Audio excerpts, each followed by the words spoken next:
We got your note, Natalie. So glad. Let's try to be done by 11. Dodge the bullet. No, we're not gonna be done. Well, we can go to 11 and then take a bit of a break and so you don't miss as much.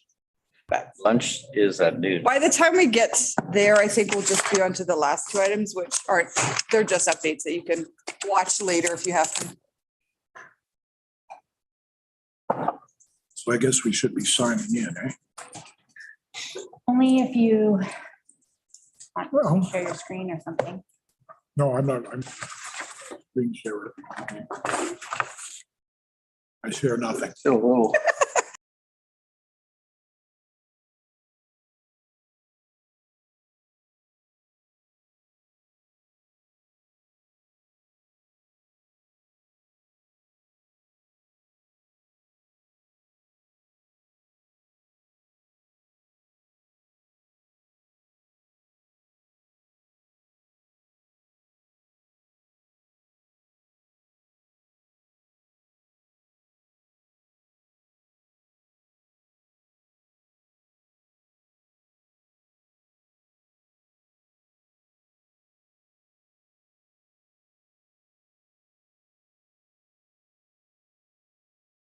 Natalie's on. Okay, can we start the meeting? Because I think that. I have no gavel. Use my coffee cup. There, bang the coffee cup. All right. I'm calling the meeting to order for Tuesday, November 15th. How do I know? Where's the mute button? I can't even see the damn mute button. You don't need to be on to the meeting. I'm not. Anyhow, Look at that was just. you know what? As soon as you said I'm gonna go on, I was gonna be cheeky and say something, and then I thought, no, I'm not going to be cheeky here. Oh, God. Sorry, muted the speakers. People get confused with speakers and microphones. All right, we're here. Everyone's here with Councillor Jolly and Councillor Romansky online, but still 100%. So I need a motion to adopt the agenda. I'll do it. I'll do it. No, I said I'd do it first. Councillor Killick, go ahead. November 15, 2022, agenda be adopted as presented. All right, all those in favor? I'm gonna vote against just because. On principle. I'm assuming that's unanimous. Yeah, okay. All right. And then, of course, the minutes from last month, the 11th of October. Anyone notice any problems? All right. Motion to approve. I can do that. Councillor Is that Mackay. all right with everybody? All those in favor? Okay, Even that passes. I didn't vote. Code of conduct bylaw. David Lafleur. Do you have That would be me. you had a presentation or? No, I don't have a PowerPoint or anything like that. You've hopefully had a chance to read the AR that's in the agenda, the administrative report. And what I've done, as you've noticed, rather than do the, a formal amending bylaw, which can come for council, I thought it would be easier to follow if I just did a marked up version. Yep. I hope that worked for everybody. So I just have a couple of things to point out here, if I may. So the code of conduct bylaw, important thing is it's required under the Municipal Government Act, right? There's quite a history to code of conduct bylaws. I will honestly say from almost the time that I started practicing as a municipal lawyer back in the late 80s, believe it or not, that's always been a topic of discussion. Should there be a code of conduct for council members? And discussion would drift into, well, if there isn't one for MLAs and MPs, why should there be for council members? There was a feeling that, well, why are they, treated as kind of a special needs group or whatever. So that took a long time for it to be, to really catch hold. It really took hold in Ontario much before it did in other provinces. And so what happened was that the government of the day, when this was brought into the Municipal Government Act back in about 2016, I think it was, they took a lot of their cues from what was going on in in Ontario. And so what's important to point out is that the code of conduct bylaw requirements in the MGA are not actually very prescriptive. They're really enabling. Each council is allowed to kind of do pretty much its own thing. There are certain topics that need to be dealt with, but no one at the provincial level tells a council how to deal with specific topics, right? You just have to cover that topic. You can cover it in a way that makes sense, which is why some municipalities in Alberta, and I've gone into this a little bit in the report, some of them take a very different approach than what St. Albert has. Some of them basically say the only people who can make a complaint against a councillor for breaching the code of conduct is another councillor, not the public at all. And at first may seem surprising to you, but there's a couple of reasons for that. First of all, there are, I should back up. I'm talking about a formal complaint that potentially results in council imposing a sanction on one of its members, right? The couple of reasons why some municipalities have gone that way, and I listed the ones that I was able to find easily just in a few minutes of searching. It surprised me. There's quite a few Alberta municipalities who do that. The reason is because, first of all, this is by no means the only way that a resident can hold council as a whole or council members to account, right? We're well familiar in St. Albert from the history of the ability of the minister to appoint investigators, right? The famous Cuff report came from that. There's always litigation. And if the nature of a council member's misconduct is acting in pecuniary interest, or even short of a pecuniary interest vote in council, anything that basically, if you're advancing your own interests, using your office to advance your own interests, your own financial interests, that's a contravention of the act, and that can be the subject of a complaint to the minister. The Alberta Ombudsman, people forget about that. The Alberta Ombudsman has the ability to investigate council members as well. So it's not Ombudsman is only for administration. No, that's been expanded. The Alberta Ombudsman now has an ability to look at council members' conduct as well. The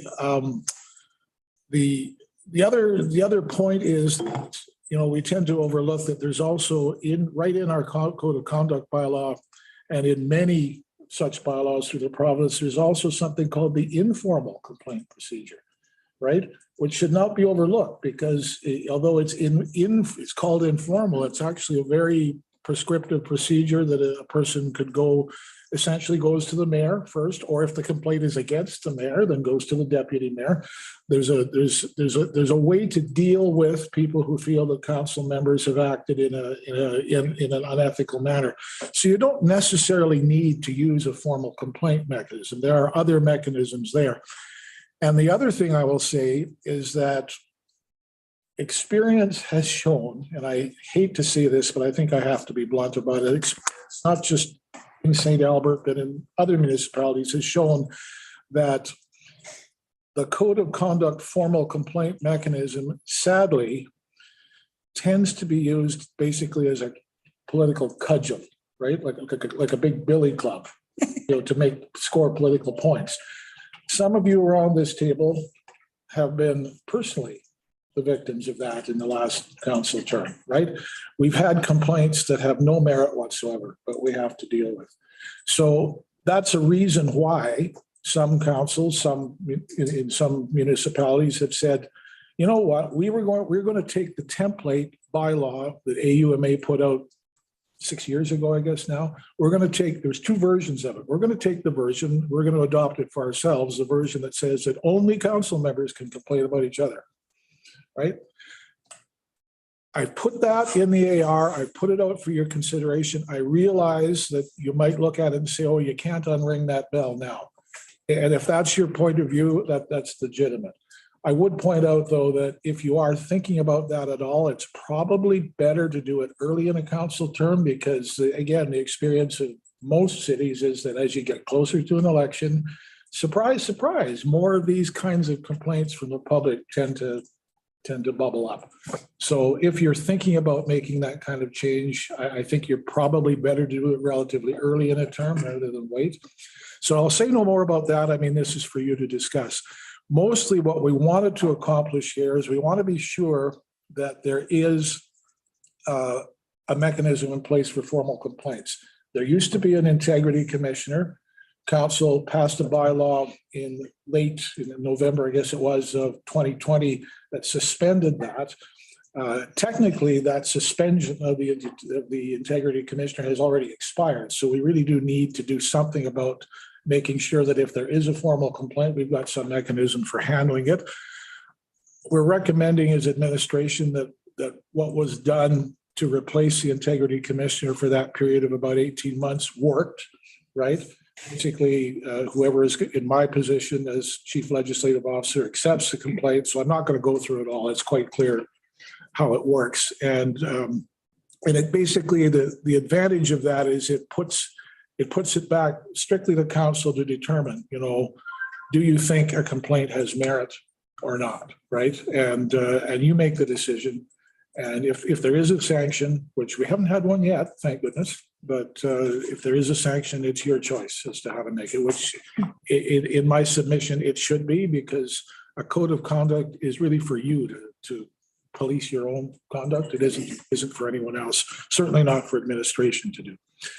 And the only other thing I'll point out is that when we had a discussion about the code of conduct at the strategic retreat earlier this year, there were a number of different suggestions thrown out. I looked at all of them. There were a couple that were probably couldn't be implemented for various reasons, but one that kind of was a very common theme. Many council members were not pleased with the idea that people could keep their identities confidential, even from the council member who's the subject matter of the complaint. I think we all understand why if someone comes forward and doesn't want their identity made public, that's fine. That's legitimate, and I'm not recommending that we change that. But to keep the identity of a complainant from the council member who's being complained of, or for that matter, the rest of council who's going to look at it. Basically, I in the report, we're recommending that be changed. You don't have to change that. You can keep the status quo as it is, but it's legitimate in my view, from a legal point of view, in terms of procedural fairness. It's legitimate to say that the person who's the subject matter of a complaint should know who's making the accusation, even if that person's identity is kept from the public, which is fine. So that's really all that I have to say. This is for you to consider, to discuss, to debate, and to give us direction, because the plan is to bring this back to council on December 6th with an actual formal amending bylaw. And of course, it doesn't preclude having debate at that time. But if we have some feedback today, it will help to draft an amending bylaw with some idea of what council's consensus is what changes should be made. So that's all I have to say. If there's anyone who has questions, I'm more than happy to answer any questions from anyone. Go ahead, Wes. All right. Can you review again why it's okay not to require people to publicly state a complaint? Why are they allowed to remain anonymous to the public? Okay, the thinking is there, I'm going to use the well-known term, a chilling effect. If people are aware when they sit down to think, okay, should I write out a complaint and send it in? If they know that the whole community is going to know who they are. Some, not everyone, but some people might think, oh, I don't know. Well, there could be repercussions. I don't know if I want everyone to know that I'm complaining. Or quite frankly, they might be afraid that the council member who they complain of might take revenge on them or something. So the reason why currently the way it is because the thinking was that we want people to not feel apprehensive about bringing forward a complaint if they have a legitimate complaint. That's the thinking. Of course, balanced against that, as I've tried to put in the report, is a very legitimate desire of council members to know who their accuser is, right? That's kind of basic justice, right? But that's the thinking. The thinking is we don't want people to be discouraged. And so what we're proposing, Councillor, is that as a kind of a compromise position is allow a councillor to know who's making the accusation, but don't make that public. Now, we've had complainants in the past, and I think, some of you can remember how that worked out. The complainant asked me as a CLO to keep their identity confidential, and then went and talked to the media about it. Well, that happened, right? I think you all remember which one that was. And it was at that point that I started to think, does this make any sense? We can keep their identity confidential, but then they can go out and disclose it. So this is why the compromise position being recommended was arrived at. How would you balance that off against the idea? There's this chilling effect, and I recognize that, but there's also, it's a shield, if you will, for using the bylaw as a billy club. I think that's the word you used. Yeah. Because there's no public holding account of people using the bylaw in that particular way, if you get my drift. Yeah, well, through the chair to Councillor Bridehead, I don't have a magical answer to that. All I can say is that when the provincial government first amended the NGA to bring this requirement in, they must have known that would happen. Sure. They must have known. They must have been willing to accept that, what in theory should be just a good way to hold councils accountable would actually turn out to be just a political weapon. Should have known that many people would use it that way. It's unfortunate, but that's the case. Fair enough. I appreciate the compromise that's proposed. Second question. So it says in here, and by and large, I like the change that was made 18 months. I didn't think the integrity commissioner worked all that well, quite honestly. But if there's no factual dispute between the complainant and the accused counselor, do you determine that? And is that, or the chief legislative officer, and is your decision final without appeal? The short answer through the chair is yes. And that's part of the reason why you have your chief legislative officer as the intake person, because typically that person is going to be a trained lawyer who, without making any judgment calls at all, can at least determine if there is or is not a factual dispute. Now, that being the case, I'm not perfect. I can make mistakes like anyone else. But I think, as a way of kind of trying to figure it out, I'm confident that anyone in the CLO's position should be able to determine if there's a fact. Usually it'll be very simple, the complainant says, well, I allege that the counselor said this to me, which was an unethical thing to say. And it was rude and it was, breach of the code. And the counselor can say, no, I never said any such thing. Well, that's obviously a factual dispute, right? That's not too hard to figure out. And most of them will be of that nature. Okay. Unless it's recorded on Zoom. And then I suspect if the complainant was being forceful about it, you could always call in the investigator. That's absolutely correct. Okay. Yeah, there's always that ability to do that. All right. Well, that saves money and seems to work well. Make big comments. Just in the exchange, David, you mentioned that person's identity would be known to the counselor. Correct. But in the write-up, it says to council. And all of council, yes. Okay, so it's all of council. Yes. Okay, good. So I didn't see any reason to differentiate because, and that's a very good question, if I may. Maybe this is personal on my part, but to me, if one counselor is accused of ethical misconduct, that implicates all of you. It truly does, right? It's a stain on the council, not just the counselor. So all of council should know who's making that accusation. Although again, as I say, subject to not, if the person making the complaint doesn't want their identity public, I'm fine with that. Yeah. Okay, thank you. Okay, so let's just follow up on that. So if it's been known to council, can council actually tell other people though, or is it considered confidential to within council only? Absolutely confidential within council. And a big part of my job would be to say, to remind council that the person in question has requested that it remain confidential only to council, and you would be obliged to respect that. Okay. The other thing is, in the process, what we had, since we've had, unfortunately had to experience this multiple times now, is when Mayor Herron was accused, there was legal representation brought in for council to understand what was happening and whether or not there was even a breach, like, I guess, like legal advice.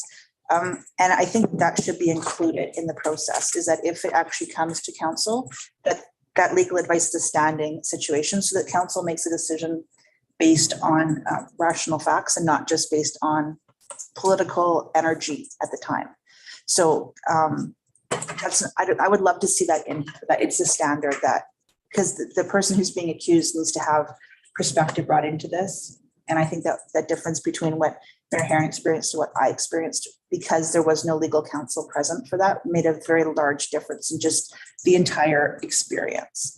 And definitely, maybe not in the final outcome, because nothing was done in either case. However, just getting to that final outcome was much clearer when we had somebody there to help us explain whether or not there actually was, according to it, a legal breach or not. So I think that would be, I have no problem taking out that investigator or the integrity commissioner if we had something that gave us some perspective when we had to make a decision. So if I may, through the chair, I don't usually do this, but I'd like to just ask a question. Yeah, no. Are you, Councillor, are you suggesting that the option of having legal counsel should be available to council on their request, or that it should automatically be provided? I think Two different things. Maybe on their, Provided. maybe on their request. If we have a decision, or if it actually comes before council for a decision, that there should just be a standard that legal advice is provided, regardless if they're there for 10 minutes and it's absolutely clear, or they need to be there for a longer period of time. Because whenever this comes before council, it's a very serious matter, and there's a lot of stress for everyone, the person being accused and for the council that has to make a decision. And I don't think that we should try to weigh whether or not this is important or not, because when it comes before council, it becomes an important matter. And I think that having that legal advice in the standards of saying when it comes before council, their legal advice will be provided, or perspective or something, would allow a lot more fairness to take place. Not that it wasn't fair before, but just to allow it to be done and be able to justify your decision and not be working on trying to figure out whether or not it is, without having any other legal basis behind you. Okay, if I may, through the chair, I take that. I'll be interested to see if that's the consensus, but I just would want to point out that in those kind of unique circumstances, it would be a rare case where your in-house counsel would feel that it's ethical for us to provide that advice. We probably won't. Yeah. No, No, you went yeah. outside last Yeah. time. Yeah. And Everyone understand, and that does come with a cost. we have a council contingency fund, so we can pay for it from that. Hopefully any more of these suckers to come through, but we have a fund that would pay for that. I mean, we're looking at a few hours of time. We're not looking at months of time, but I think that makes an enormous difference. Well, I can say that when that happened before, on one of the complaints in the last term, the cost of external counsel was actually very reasonable. I think it was about $4,000, which, as everybody knows by lawyer standards, it's not much. DC 40. And it's still less than the integrity commissioner. And I think that Much less, the yeah. intention of the integrity commissioner was to give a perspective about whether or not the complaint had any validity. And I think that if the complaint gets to the point where it has to have a council decision, having that legal advice to provide that same perspective without having the cost incurred, unless there actually was necessary to have a cost incurred. So that's what I would suggest. You could go under section 9. Let's talk about getting an integrity commissioner. You could say, an investigator. You could say, we could put in there. Yeah, well, yeah, I think it should be optional. I wouldn't want to pay $600 an hour or whatever it is. Well, or if some of the. if I may, Madam Chair, the reason I asked that question is because I can envision there might be times when the situation is so straightforward that it probably doesn't warrant it. But Well- council should always have the option of requesting. Mhm. And it should be maybe even clear in here that it will be external counsel. Yeah, oh yeah, absolutely. Yeah, yeah. Or if it could be standard and say that if the counselor accused wants to waive it, that they Yeah, that could- would work they too, could yeah. waive it. Yeah. So if it's quick, clear to the person being. I guess there's another thing I should, just so there's no misunderstanding, what has happened in the past and what I understand Councillor Hughes to be suggesting, which to me makes perfect sense, is to have external counsel available to all of council when they're sitting. It's not that that's a lawyer for the accused counselor. Yeah. It's a different matter, but to have external counsel available to explain how the complaint fits with the code of conduct. Does it constitute a breach? Does it not? That's for the benefit of all of council. Yeah. Okay. Fair enough. Okay. It would also help if just the person who's being accused could also, like, because the person being accused is not there when the rest of council is debating it. And if they also had ability to know what the person was going to say type of thing. So it's not just a surprise, the person being accused while the rest of council has clarity. So because it needs to be perspective for everybody, like just for absolute fairness is what I would say. So not necessarily like you're not providing like legal advice to the counselor to do it, but legal understanding of whether or not they think it's a breach as well. Okay. So I'm not sure how to manage that, Mr. LaFleur, but like just having that ability to understand the entire perspective and understand ramifications and having external advice, I think it's a really big difference. Yeah. It would be important to understand that would not, if there were external counsel made available to give advice generally to council on the complaint and how it fits with the code, that would not in any way preclude the accused counselor of getting their own legal support Sure, absolutely. Yeah. to do that. Okay, Natalie. Yeah, I just wanted to chime in that I'd be in favor of having that at the discretion of counsel, legal counsel, external legal counsel can be brought in to provide advice. But I think as anyone who's been on council for a little while, we know that typically that's not required. So I wouldn't want that to be happening just as a matter of policy. So that's all.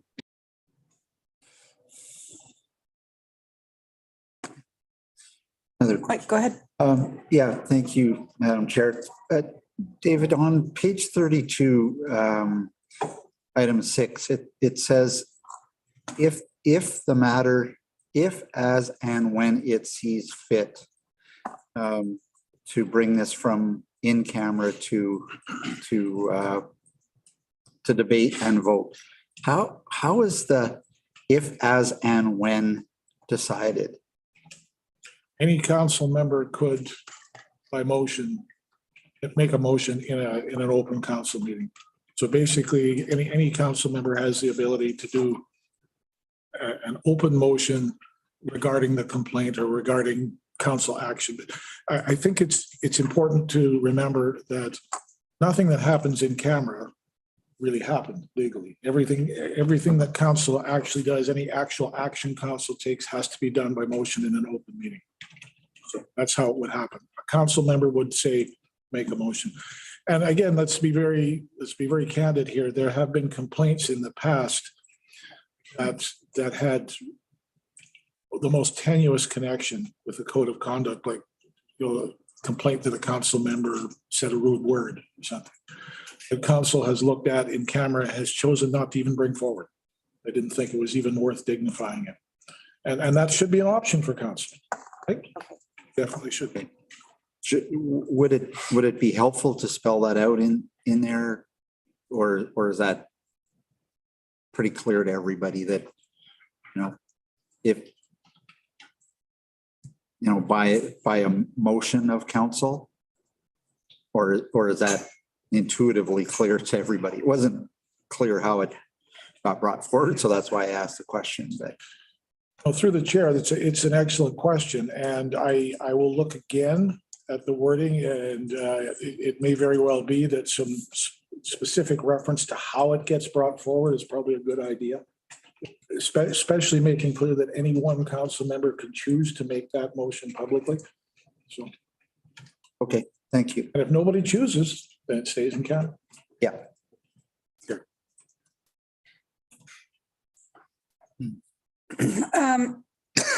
Sanctions. There's a list on page 27, which is item 68 of options. Is it in here anywhere that says that has to be unanimous vote of council, majority vote of council, or how they're imposed? I don't know if it's made explicit that It's it's assumed majority vote. normal rule under the MGA with any motion, unless there's something that says otherwise, would be majority vote. I know Edmonton was struggling because their integrity commissioner would find a counselor in breach. Yeah. Then they couldn't get the council to impose sanctions because they had a bit of a voting block. Yeah, well, So, that underscores some of the difficulties with this whole concept. yeah, Really does. It's a recipe for setting counselors at each other, and that should never happen. It does. I don't know how to solve it. but, you know.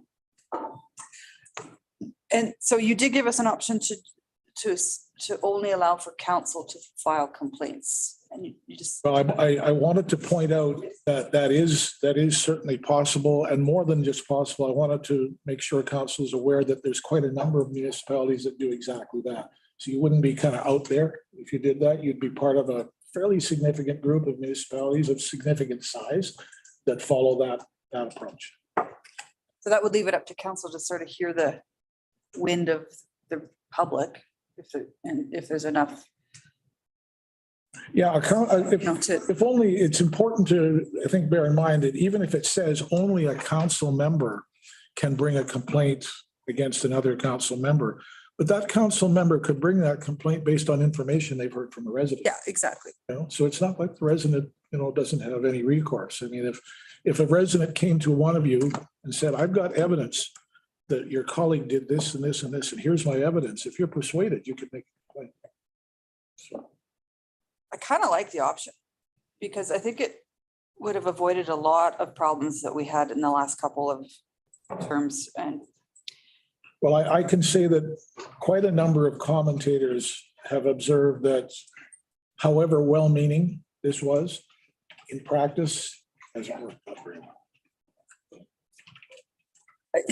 As a follow-up, would that address Councillor Broadhead's question? Because if it came through a member of council from the public, then you don't have a confidentiality. Like, how would you do that? Would you still have to disclose that I got my information from a member of the public named XYZ? Like, how can be a confidentiality I see what you're saying. requirement, right? Like a source, like who's your source? Like in reporting, you don't say who Yeah. your source is. And if Deep throat. when you do it, I think he's concerned about like the source being protected while the counselor takes. Yeah, if Yeah. it was council's will to make that amendment to make council members only eligible complainants, then there would have to be concurrent language to state that if they're making a complaint based on information received, that whoever gives that information, if they want their identity not disclosed, then the council member has to avoid it. It can be, there's no question, this can be awkward. This whole concept is awkward. We're trying to do the best we can with an awkward and frankly divisive process that's been imposed upon municipalities by the government of Alberta. Shelley. Through the chair, just the comment on a council member, representing a member of the public. I had the same question that Councillor Killick had. Would that name be exposed? But I think if we're doing that, we're kind of putting ourselves in the position where we're being judge and jury, deciding if that complaint should be put forward on behalf of that person, rather than discussing it as a council, once the complaint has been put forward. Because if you're putting a complaint forward on behalf of a citizen, you've already decided that their complaint is legitimate. It's hard. I would think that the citizens have every right to put a complaint forward, but to put the counselor in between and start a battle within council on behalf of citizens that the complaint may be legitimate or not would be a dangerous situation to get into is just my thought on it. Wes? You kind of made the point too in your opening statement. How do you unring this bell once you've given this right to the public to make a complaint? Now we're sort of shutting off the tap and say, if you actually want to make a complaint, you got to convince one of your counselors that there's a legitimacy to your complaint. And to Councilor Bermansky's point, they have to convince you. Yeah. So to speak. So I don't know. I honestly like the way it got changed and I'm not. Yeah. So anyway. Just a quick point through the chair. Remember, we're only talking about formal complaints. Informal complaints can be made. Yeah. Still by the public, right? They can do that. And that I urge you to look at that process. It's a process set out in the bylaw. It basically means the mayor is asked to initially be the mediator. And or the deputy mayor of the complaints against the mayor. And I did that once last term. Just hate to be somebody else's attack dog, you know what I mean? Let's- Counselor Friday, I'd go get that other counselor. Yeah, and then that's going to set up bad tone Oh. within our council, right? Fuzzy bear. Fuzzy bear. Not an attack. All right. Didn't mean to be that. Well, I think we're kind of going into comments, but that's okay. We're in. Let's go all the way down. Does anyone want to make the motion exactly as Mr. O'Flaher has proposed it so that we get rid of the integrity commissioner bylaw? That's a big one. And that we essentially make new bylaw would allow council to know the name or the identity of the complainant. Those are to me, those are the two big changes. I still would like to have something written in there about the legal. Yes, and I think we, As amended. yeah, and I saw you taking some notes, Marta. You got it. Got them. Okay. You want a motion? So I don't know if you just want to add and feedback or something. I just, whether it's on request or not, I just think it needs to be there. So if I could, hopefully our officers are listening, if we could take the recommended motion number 1, Yeah. Mhm. keep it as it is, or then add at the end with the additional revision that provision will be made for having external counsel available to advise counsel on any formal complaint. Something like that? You guys know the intentions. I'll make that motion. Okay, Wes making the motion. Good job, Wes. Any opening comments, Wes? Well, We should wait till it's on the screen. all right, I'll read it and then. Okay, thank you, Madam Mayor, that the Standing Committee of the Whole recommend that council pass a bylaw to amend Council Code of Conduct bylaw 38/2017 to reflect the revision shown on the marked up copy of bylaw 38/2017 attached to the committee report amendments to the Code of Council Code of Conduct bylaw 38/2017 and include provisions will be made for having external counsel available to advise council. Okay. Whatever that looks like. Yep. And When you see it on the 6th, you can, like it, you can further. Yeah. yeah, Do you want to do the second one as well? Yeah, just. Madam Mayor, I think the Code of Conduct, given that Or do you it's want to read do you want to do the second motion too? About- Sure. Yeah, okay. Part and parcel of the same. that the Standing Committee of the Whole recommend that council permanently discontinue the office and function of Integrity Commissioner and repeal the Integrity Commissioner bylaw. All right, go ahead, Wes. All right, so the Council Code of Conduct is a requirement of the MGA, and I think we've had some experience with it. For good or for ill, we've had some experience with it, and as a result, we're here with some amendments that will make the resulting bylaw more appropriate to the city of St. Albert, given our experience, Yeah. and appreciate all of the heartache that has led to a much better bylaw. Because people have had to go through stuff, and to the public, the idea of making a a complaint against a counselor on their idea of what good counselor conduct is or should be.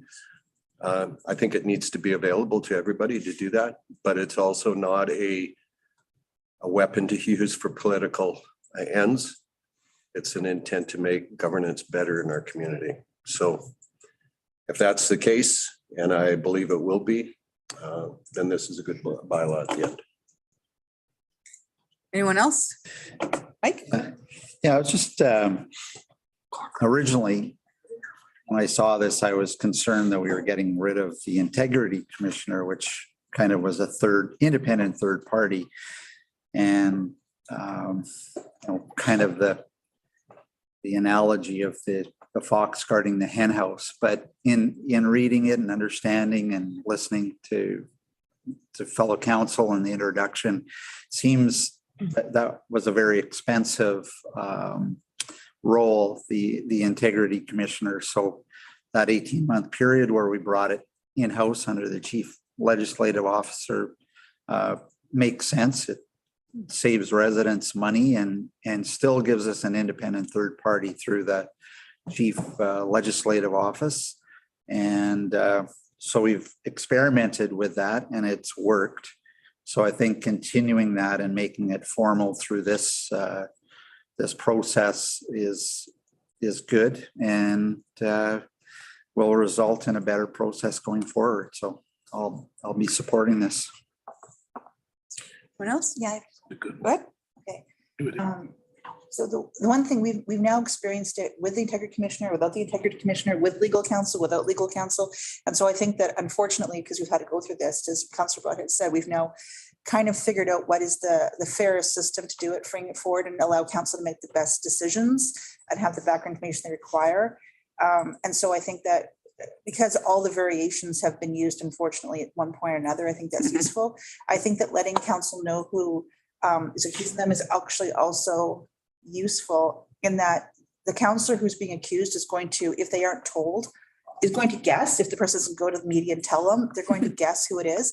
And sometimes they're going to guess wrong. And then people who actually had nothing to do with the complaint are then being, in the counselor's eyes, guilty of doing something that they had nothing to do with. So, just at least putting that to rest so that if the people who are not actually implicated in it are not brought into a complaint because they assume, oh, this person doesn't like me, so this must be the person who's doing it, et cetera, when that person actually wasn't involved. So at least that way there'll be clarity about who's doing what and bring that to rest. So I think that, especially with that legal counsel, I can't stress it enough. It makes a very big difference for council's decision-making, confidence in council's decision-making, and understand the counselor being accused having a clear understanding, knowing that the objective, it's going to be looked at objectively. It just helps bring the matter to a close regardless of what the decision ultimately ends up becoming. So that's it. Anything close us? Nothing further, Madam Mayor. Okay, call for the vote. Okay. 2 yeses on the screen. Okay, that passes unanimously. Okay. Procedure bylaw. I've got David here, but it's more to help me out. I'll just do a quick introduction. The majority of the heavy lifting and drafting the new procedure bylaw was done by my colleague Marta, who's going to mostly speak to it. I just want to point out that it's fairly typical for most councils, at least in a significantly sized municipality like ours, sometime relatively early in their term, to kind of put their stamp on procedure. And sometimes that only requires small amendments to an existing procedure bylaw. We looked at it and in our best judgment, probably a new procedure bylaw is warranted. The one we had before, I don't know if all of you would agree, but I don't think it was easy to navigate around. It wasn't a user-friendly document for a council member who's not legally trained. And what we wanted to achieve is something that is user-friendly, well laid out, simple language, and needs to do. So with that said, I will turn it over to Marta to explain why, in our view, it does exactly that. Okay, everybody. So as David said, we decided to overhaul the procedure bylaw by just doing a whole new one to make it more plain language, easy to follow. And also this procedure bylaw creates the standing committee of the whole. And it outlines what standing committee of the whole and committee of the whole, what they're authorized to do. So that's all in this bylaw. So because it's a brand new one and it's a long one, I propose to just go through. I have the bylaw up on the screen. But what I propose to do is take you through the sections that administration thinks are worthwhile to point out because they're fairly new or they're a change that council has kind of talked about in the past. And if you recall, we did have a committee of the whole meeting at the end of May where we went through a bylaw template and we incorporated that feedback. So that's the basis of the bylaw that is being presented today. So the first thing I want to explain is that part of the user friendliness of it is we've added a table of contents so you can quickly find things, but we have also created 6 schedules. So we've taken large sections of the bylaw actually out of the body of the bylaw and put them into schedule. So there's a schedule about the agenda planning process. There's a schedule, there's actually multiple schedules about motions and how different motions work and how they're made. There's a schedule about public hearings, the public hearing process, including a guide or sort of a Cheat sheet. for a chair, and also about how public can speak at council meetings and public hearings. That's all kind of separated out, so it's easy to find. So that's the first thing I wanted to point out. Now, in terms of the actual bylaw itself, and this is the informal standing committee of the whole meeting, so please ask questions as we go. I think that might be easiest instead of waiting till I'm kind of done going through my notes, which is also why I put them up on the screen, just so we can kind of look. I love it. So the first thing we did, we added 2 new concepts called friendly amendment and general consent. This is kind of something that is kind of a practice that council has done, but it's not actually been in the procedure bylaw. So these are kind of the informal mechanisms by which minor changes can be made without a motion. So they're actually added to the bylaw now. So they're in the definition section. The next thing I want to take you to is the section that talks about the committee of the whole and the standing committee of the whole. Sorry, this is going to be quick. Okay, there we go. So we created the committee of the whole and the standing committee of the whole. And this section 23 talks about the matters that may be brought before the committee of the whole and the standing committee of the whole. And essentially it's anything that may be discussed at council can also be discussed at standing committee of the whole or committee of the whole, but with the advantage that the rules of procedure are a little bit relaxed and there's more room for discussion. We've added some new things about what the authority of committee of the whole and standing of committee of the whole are. So we have always had the ability for committee of the whole to conduct meetings and to receive delegations and submissions and to receive information from administration and to discuss and debate policy matters, but we've added some new items. So we've added in subsection E here that committee of the whole and standing committee of the whole may engage in dialogue with representatives of other levels of government in their meetings. We've added in that they may engage in dialogue with representatives of Indigenous governing bodies. And we've added in that, this is new, that standing committee of the whole and committee of the whole may give direction to administration. Currently, that's not possible. Right now, committee of the whole and standing committee of the whole may receive things for information and may make recommendations to council, but is not able to direct administration to go back, make some changes, and then bring it to council. It has to go to council and then council has to direct administration. So this is a new addition.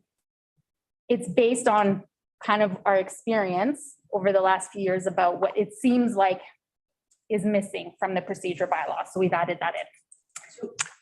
Isn't, thinking of you guys together, how is that different than a council meeting then? Because that's the whole point of council, is it gives official direction. And this is supposed to be a I don't know if it's governing body, but not giving direction. So it's different in the sense that it's less formal, so you can really dive down deep into the things you're discussing.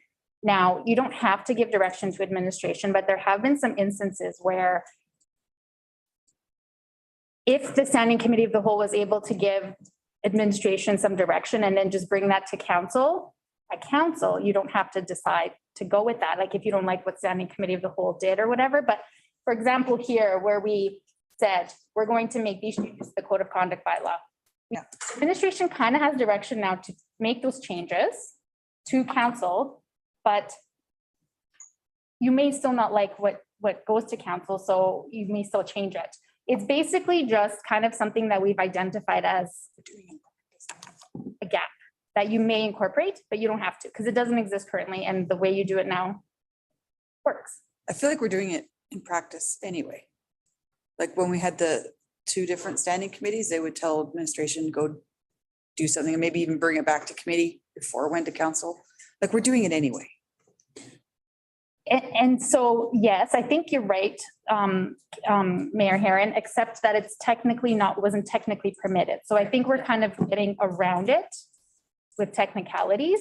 And this is just putting it in the procedure bylaw to codify a practice that has occurred. I think that one line, you can correct me if you disagree with us, but is that we need to say, given, like, there needs to be something like subject to like a final approval from council on the document, like still saying you can go back and give direction, but that there's still an expectation that council will approve a final document in the future. So like some kind of intermediary direction, but not final. We're not Needs saying to be we're clarified not in saying there. approve anything here. Yeah, right? like subject to, like, expecting a final approval. I don't have words for it, but that's what I'm telling you is we need to have clarity about what the limitation of the direction is. Is there a modifier for the kind of direction that we're given? Like, we're not making a council decision here. I was sitting here thinking the same thing. I can see how we can, in the version that goes on the December 6th, we can find some language, I think, that captures all of this. Okay, And it's very good points. Yes, so it's not a decision of council if council hasn't passed the motion. That's correct. So if it's passed in a standing committee of the whole meeting or committee of the whole meeting, it would still have to go to council for ultimate approval, but in direct administration to make an amendment of sorts before it gets there for ultimate approval. So that's what this is, the intention of it. So I think we can incorporate some wording to clarify that here. Okay. Right, and if you're okay, let's let Marta get all the way through. no, she 'Cause wanted that- us to interrupt. Okay, yeah, I would prefer, yeah. I can, She's a young mom. I think because, this okay, is a little bit all over the place. I'm just gonna go through the big sections of the bylaw and feel free to jump in and ask questions. I'm kind of making notes as we go. And then if I haven't discussed anything that you want to then touch on afterwards, certainly I can. okay, so I have a question on what is this? What committees can do. Sure. Did you have any thoughts or discussions with David about allowing standing committee of the whole to approve minutes and recommendations from advisory committees? We didn't discuss that. Because we've talked about that in the Add it. past. Yeah. Because a lot of it ends up on consent at council anyway and never gets pulled, like especially the minutes. Oh, no, we don't approve minutes. No, No, but we do approve recommendations. I was just thinking that might be a good committee function, especially now that all of council's sitting here. yes. So I guess standing committee of the whole and committee of the whole are all council members are members of those committees. Yeah. So everyone is there. And if we gave the authority to the standing committee of the whole to do that, we can do that. It would require further amendments to the bylaws for the council committees, because I think they may say. Yeah. Your minutes have to be approved by council, so those would have to be amended. Potentially, I'd have to check the wording of that, but yes, it's certainly possible, I think, but we didn't discuss that. I'm not sure if we need it though, Mayor. Because it's gonna, even if, I don't want to have this be an approval body, like that's the thing, is it has to be an intermediary body. And so. And it can be an approval body and Yeah, but. let's not get every into debate. Let's not approval. get into debate because some of us might want it to be an approval body. What I'm trying to do is try to take some of the weight off of council meetings. Later it says if it goes more than 7 hours, and we've had long council Yes. meetings, and kind of give some meat to this committee. And one thing I noticed that we dropped when we got rid of the two different standing committees was that opportunity for those advisory committees to come and speak. Now that linkage is missing. You know what I'm saying? Yes, they were, you're right, at that time when we had the standing committees, forget their names now. Yeah, we, Living in infrastructure. When we had those two, they did have, delegated yeah, council committees that could come and speak to them. We could say that council committees may come to the standing committee of the whole to present their reports. We could do that instead of how we, Just expand, be a little bit. yeah, we could. when we get to the end, I probably will make a motion to see if we can get support to approve their recommendations. Because some of them are so simple. So to be clear, there's 4 things under the NGA that you cannot delegate as a council. Ability to pass bylaws, Right. your power to hire and fire the CAO, your power to approve budgets, and your power to give tax relief. Right. Anything else you can delegate, including to committee of the whole. And I will further talk about this, but we did expand what what can go on the consent agenda. That so that's top of mind when you're thinking about what other changes you may want to make. Is there intention to have the consent agenda for the committee of the whole as well? Then, I guess, because if we're going to do the minutes, et cetera, even if that's even on the drawing board, then the consent needs to be put in there as well. I believe that would be accomplished through the agenda planning process. So yes, it's possible. It's not prohibited by this procedure bylaw. It would simply be a matter for agenda planning. Okay, so I will go on to the next section that I wanted to talk about, which is the consent agenda. So I'll just sneak down to.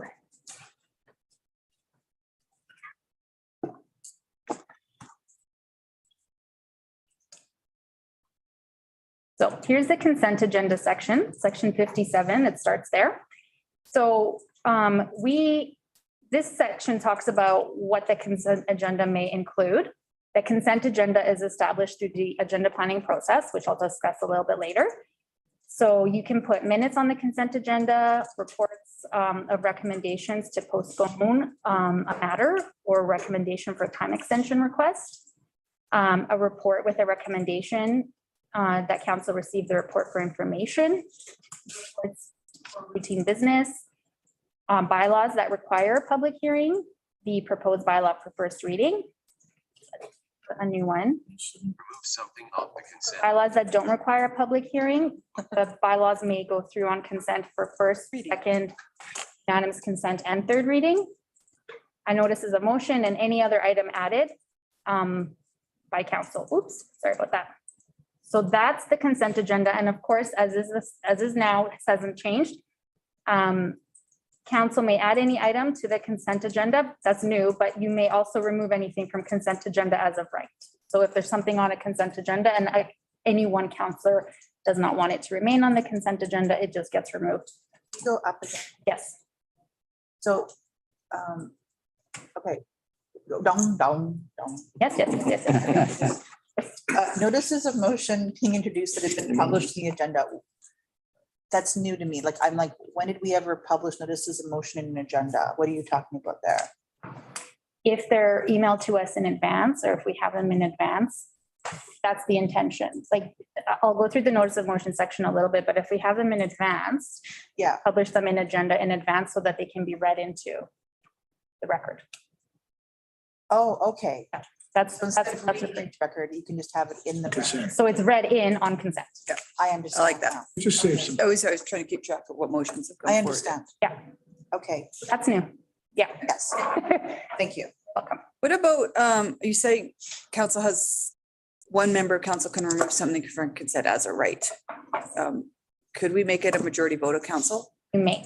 Because I'm thinking, I mean, I've always thought, yes, let's say you want to pull it just to vote against it, but we could just then split the motion on consent. But I don't want something being pulled off consent by one person when the majority of us are going to pass it on consent anyway and spend 10 minutes or even half hour, 45 minutes going through questions and debate, and when the majority of council is going to pass it. But maybe, So I'm just, so we can, but I'd love to hear your thoughts. no, well, I was just thinking, the only times we've ever put, sometimes in that situation, we pulled it off just to seek more questions or clarification.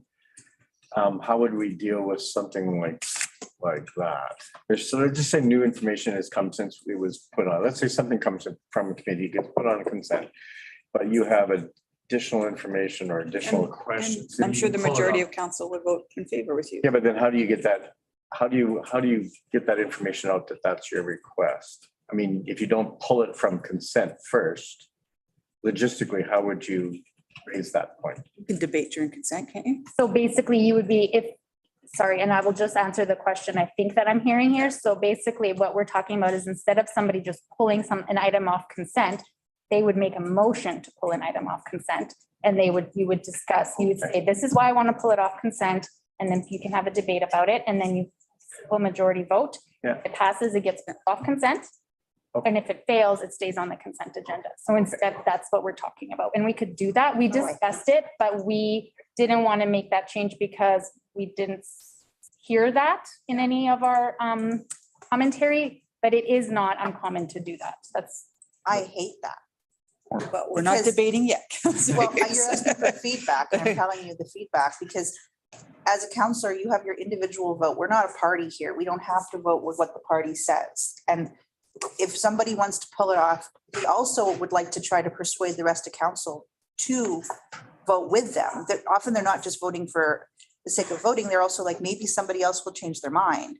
And you're not given the proper debate then if it goes up consent. And that gives too much power to the agenda committee to make decisions about doing it and then saying, well, we didn't get the majority vote, so now you don't have an opportunity to have a fair debate and ask those kind of questions. And you have to justify why you even want to ask those questions. No, that gives too much power. That just to me is almost like an abuse of the consent agenda, because now you can push things through and just say we have majority vote. So I think that people don't pull it off of consent unless they actually do have questions, or they do have a really strong opinion about something and they're trying to persuade somebody. I guess I was thinking maybe more just the ones that come through committee.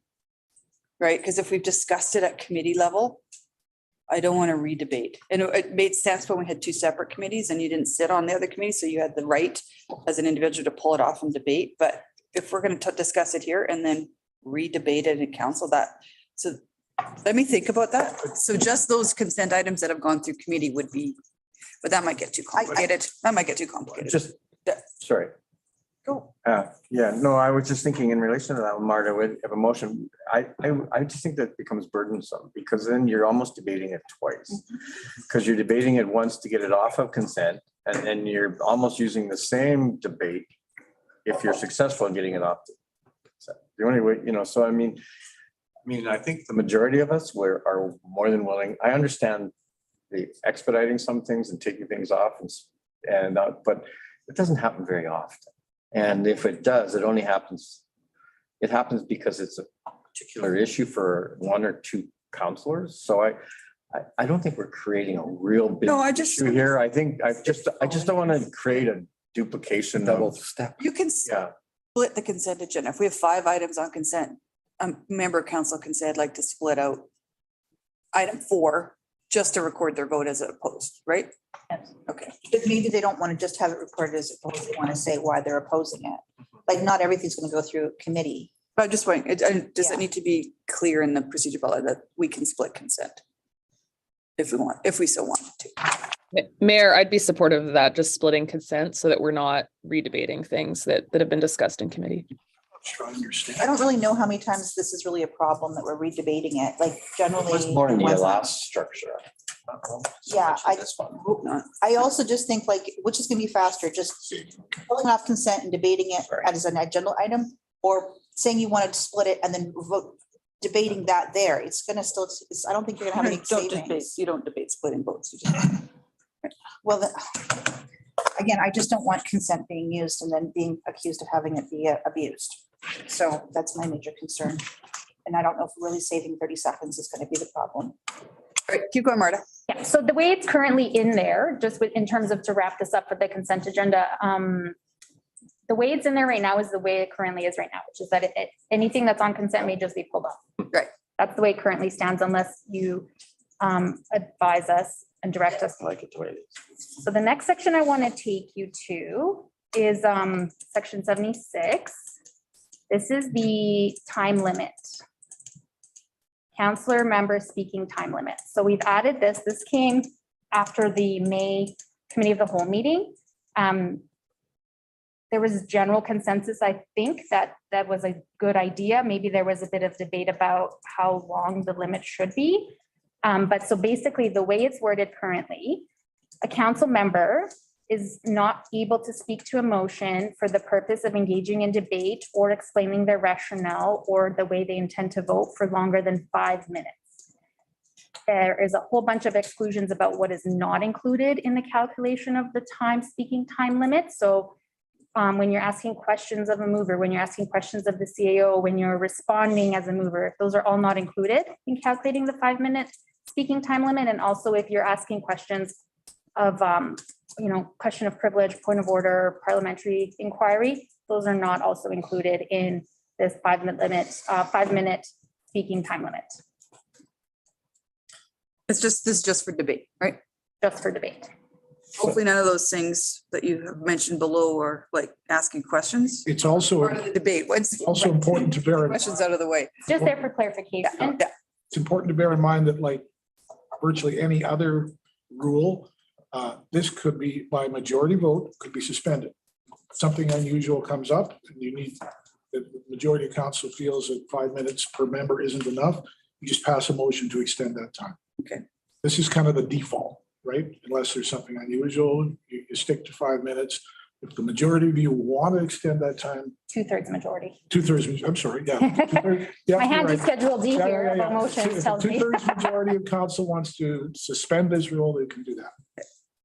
When you were preparing this, Marta, did you look at other municipalities? And I know not so much for motions, but they do allow it for motions as well. But during questions to administration, they have a 5-minute time limit. Then they allow, Second round. second round, and third round.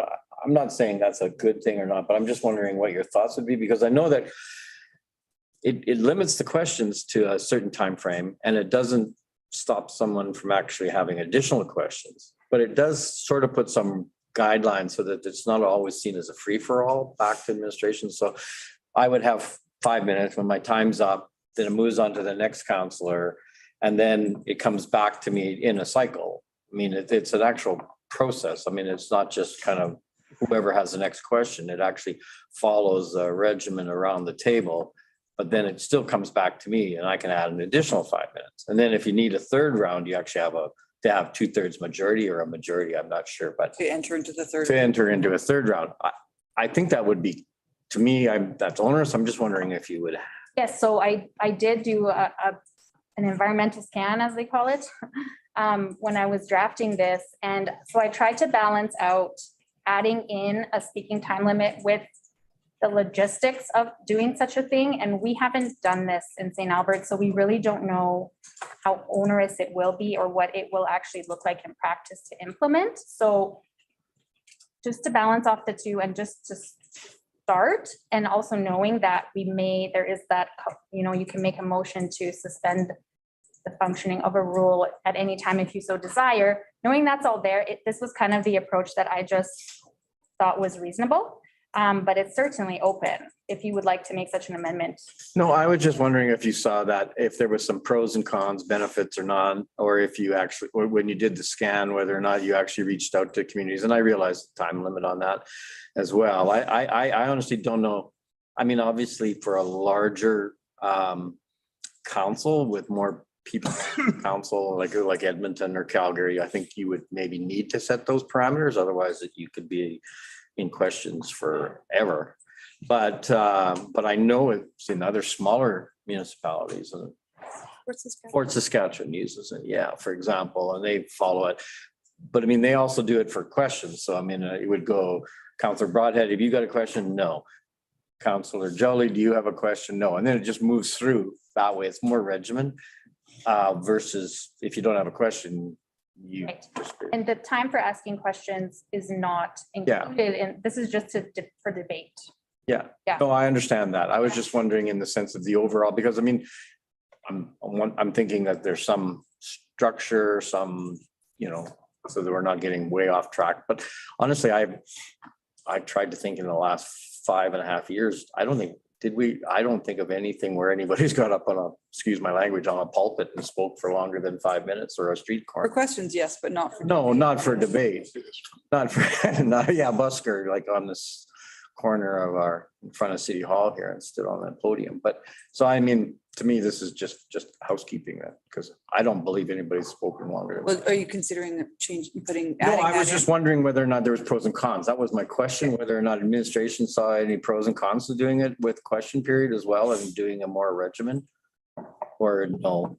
Well, I think part of the cons just is from an administrative logistical rollout perspective. We're just not sure exactly how onerous it will be on us, given our lean kind of staffing situation. So I think this was just a reasonable introduction to the speaking time limits. And I think with anything that if we see that changes are maybe good to recommend, we may bring that forward in the future, but we will, see how it goes. And then, Yeah, I mean, but theoretically, even introducing something like this, I know you noted it in there that you may actually need more administration because you're actually put a stopwatch on Mike. He talks way too much.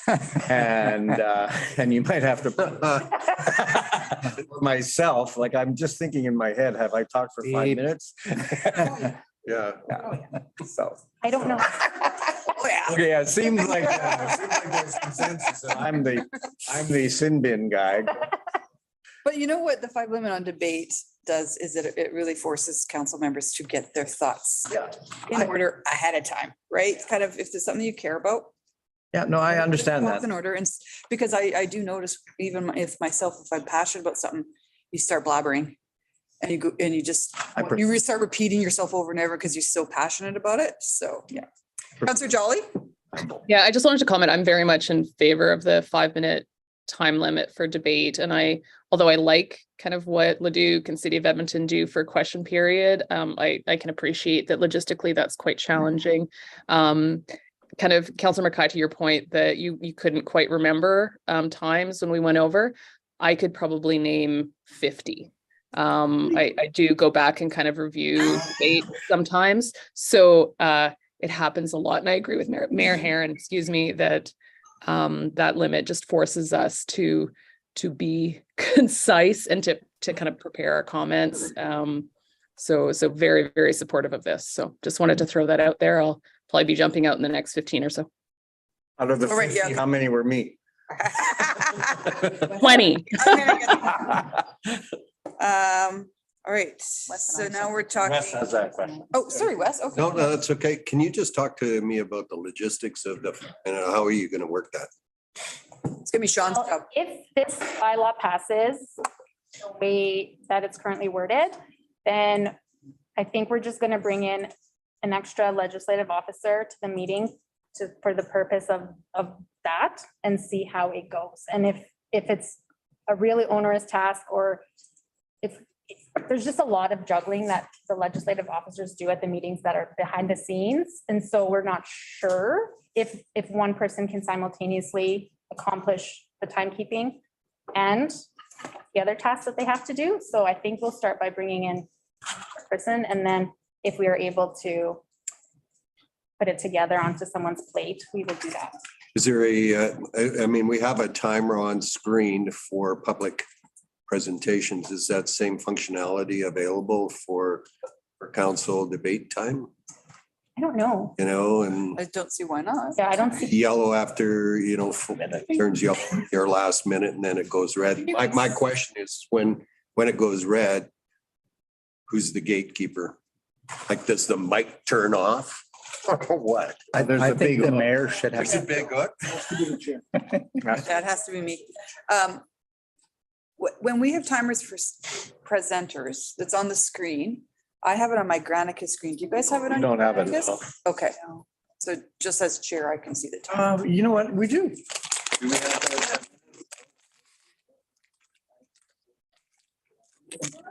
believe we do. Should be the same for all. Yeah. Okay, And we need to self-police, I guess, but I guess Madam Mayor, you That's be fine. the one Yeah. that said 5 minutes. Was it? hold up. Shut up. We could. Gavel. Yeah, I'll use the gavel more. Natalie. Yeah, I mean, really quickly on logistics, if it's taking us one extra person to, press a button on your phone for restart 5-minute timer, like I can do that.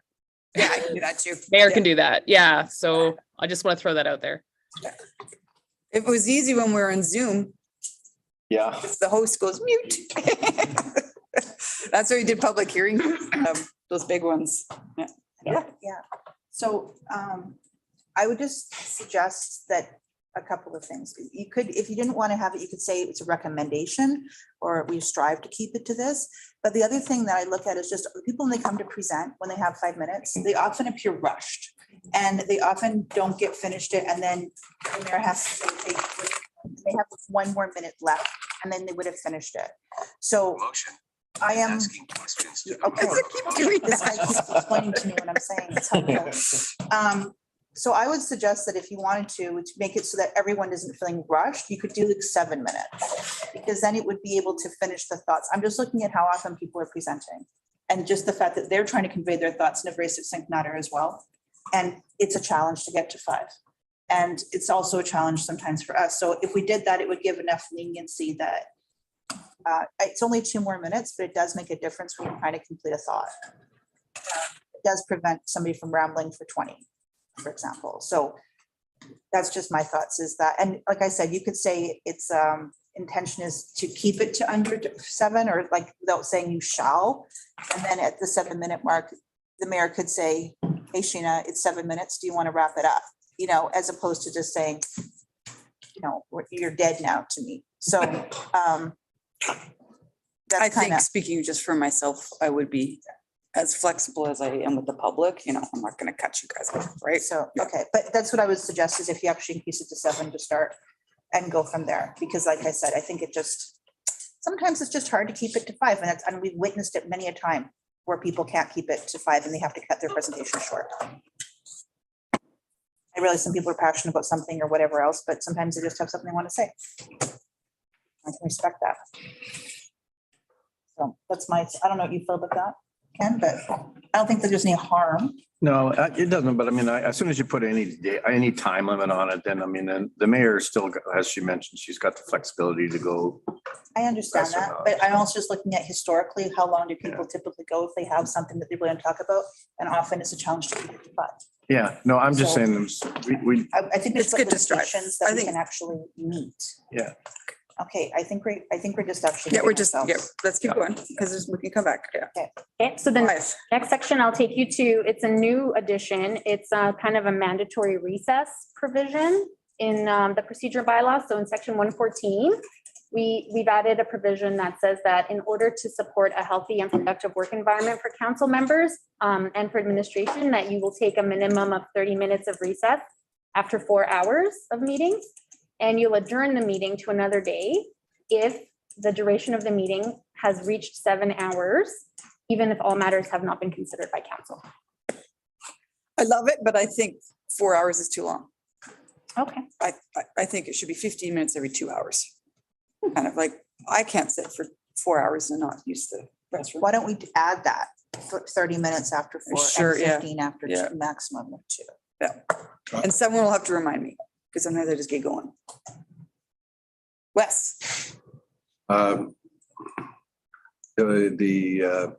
Riverbend public hearing that went forever. How do 11 you, hours. 13 yeah. hours? how do you expect to manage that one?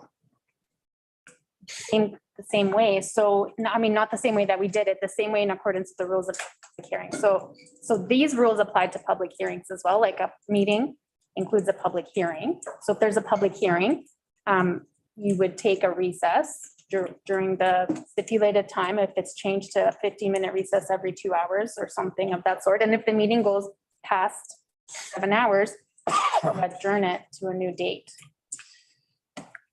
Or Just wondering how you logistically, then somebody who comes at the meeting, beginning of the meeting is expected to speak, sits there for 7 hours, and then they get told to come back the next day, sit for another 7 hours.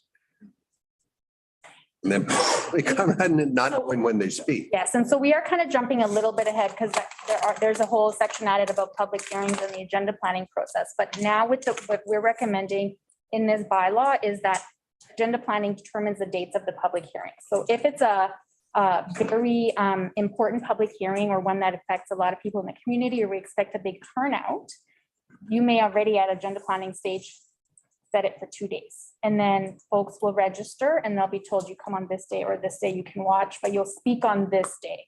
Like there is the option to do that. If we know it's one that, or we suspect it's one that will take a long time. I think it's important. You can manage it. I just asked how you were going to manage it then. And in the Best past, when we had the El Dorado School, it was like it wasn't a public hearing, but what happened is we had a bunch of parents show up or neighbors show up to say, we don't want this school in our neighborhood. And then the word got out in the community. And then the next day, all the Francophone parents showed up saying, please build this school. So it's nice to get a public hearing done in one day, right? And not allow the public, the media and the public, Facebook and social media, stir up a whole bunch more people to register. Correct. So that's just something So the other aspect of this is that the rules may be suspended. Yeah. The 2/3 majority of council, so this, if you decide we want to make sure that this public hearing gets done in this day, it takes us 12 hours, schedule it for 9 AM and it goes till 9 PM and you have no breaks. Yeah. You're at liberty to do that if 2/3 majority of you all decide to suspend that rule, the operation of that rule for that public hearing. But I hope it doesn't happen again. We did 2 of those with Shop or That was Boudreaux hard. Developments, yeah. Yeah, it was hard, but I mean, I appreciate the intent behind it because I mean, we were all forced to make a decision at the end of that day. And I don't know whether or not sometimes you make the best decision or the most After a long informed day. decision Yeah. at the end of the long day. So I appreciate the intent. Yeah, that's good. Shelley, Just one comment I had is taking a minimum of 30 minutes over the 4 continuous hours. So I mean, so we decide to, it fits in to have a half hour in the middle or 2 15s or whatever, just a total anywhere within that 4 hours would probably work. I think Marta's making some adjustments there.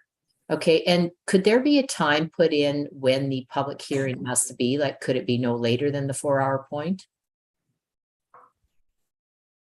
4 hours into the meeting. I don't think it ever would be if our meeting starts. No, we do public hearings right at the beginning of meetings now, or 3 o'clock. It's kind of our standard. So that is determined by agenda planning. Yeah. So yes, it's possible to do that. So it wouldn't ever be a problem if we ended at 7 and the public hearing, people would still be sitting there. That would be long finished, correct? Public hearings are time specific.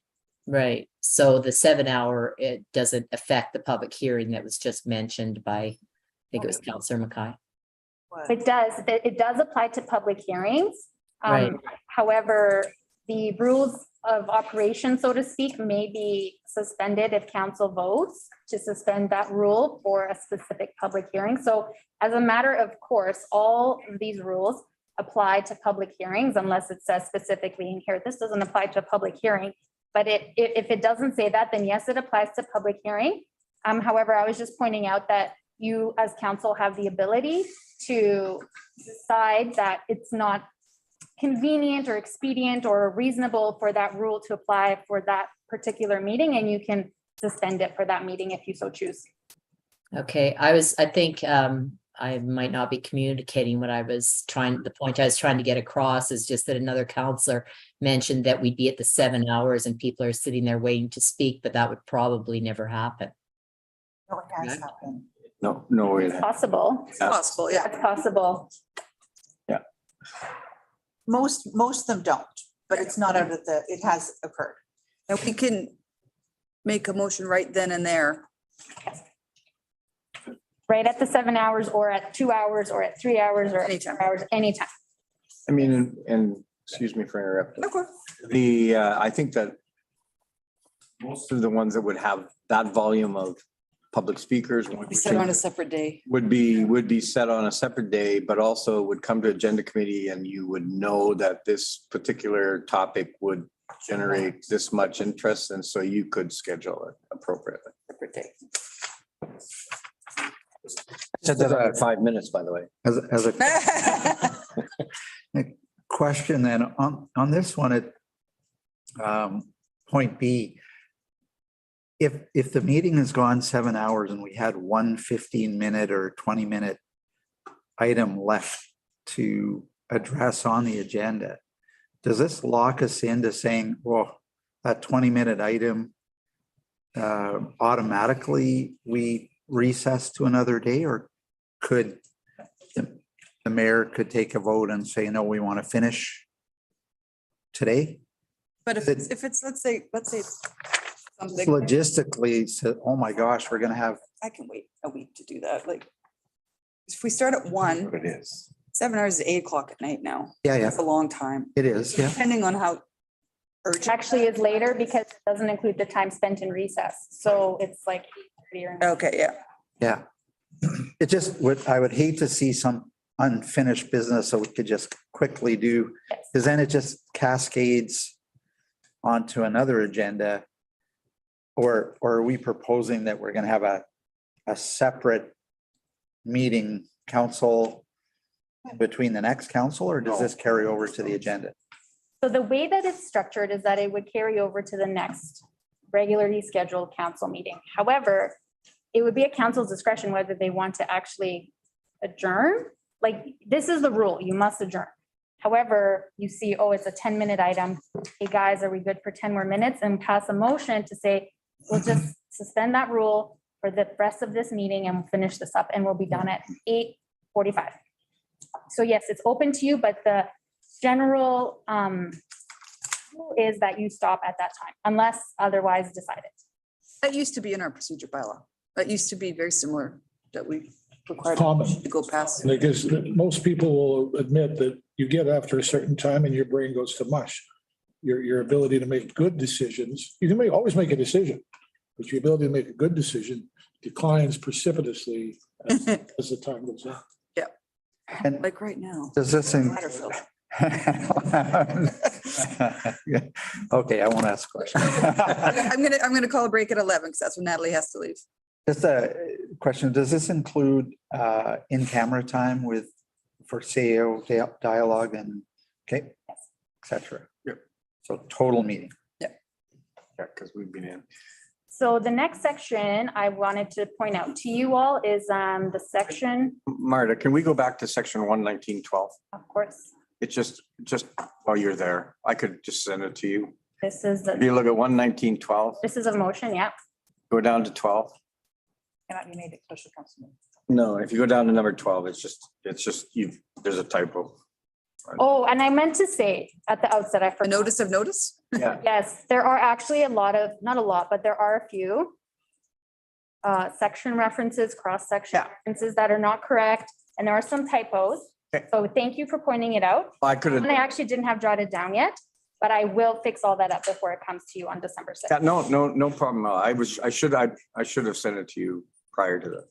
I just noticed. Notice of motion. I've read this through about 10 times and there's still typos in it. Gosh, yeah, of course you would, because you're more, yeah, no, I just noticed it, so. Okay, so not anything about the actual substance of that. No, just a notion. I had a notion that something was wrong there.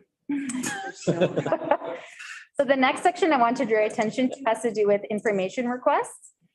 We haven't really changed this too much, but we did add one thing, which is that we've given this the ability for the CEO to determine that if the CEO determines that something is going to, if to gather the information in response to an information request will be onerous or expensive or take significant resources, then the CEO will let council know and will ask for a resolution of council before administration prepares the response to the IR so that council is aware and supports spending the resources and the time on that response.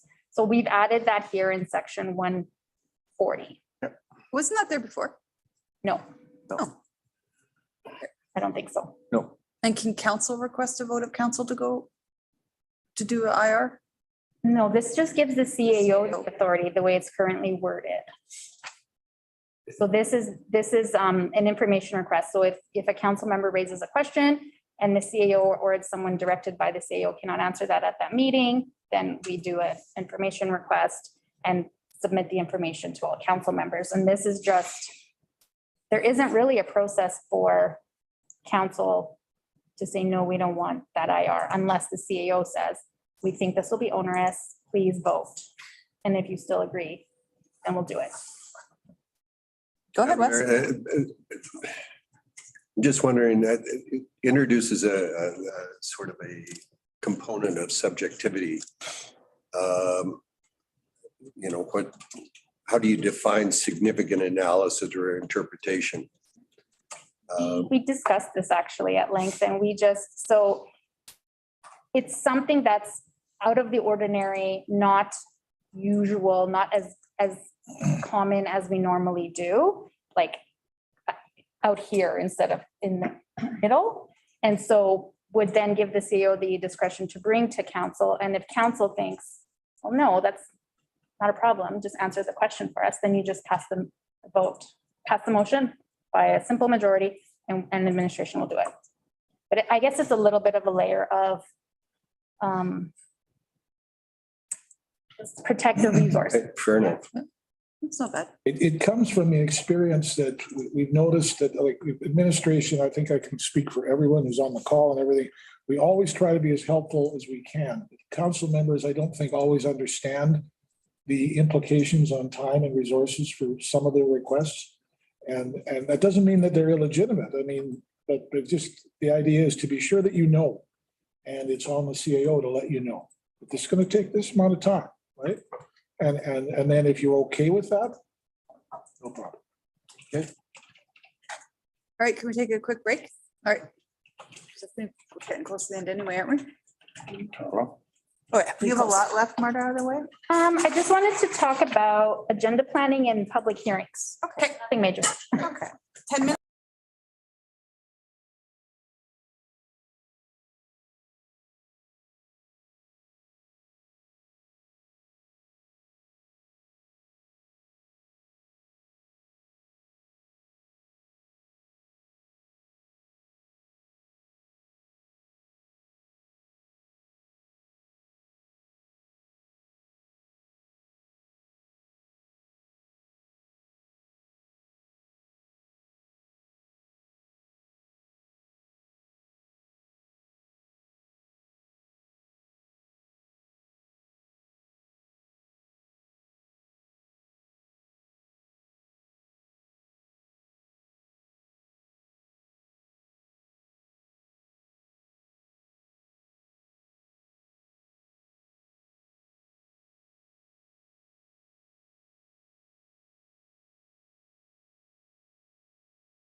He's governed through the. In the library. I think we have to still do, we have to.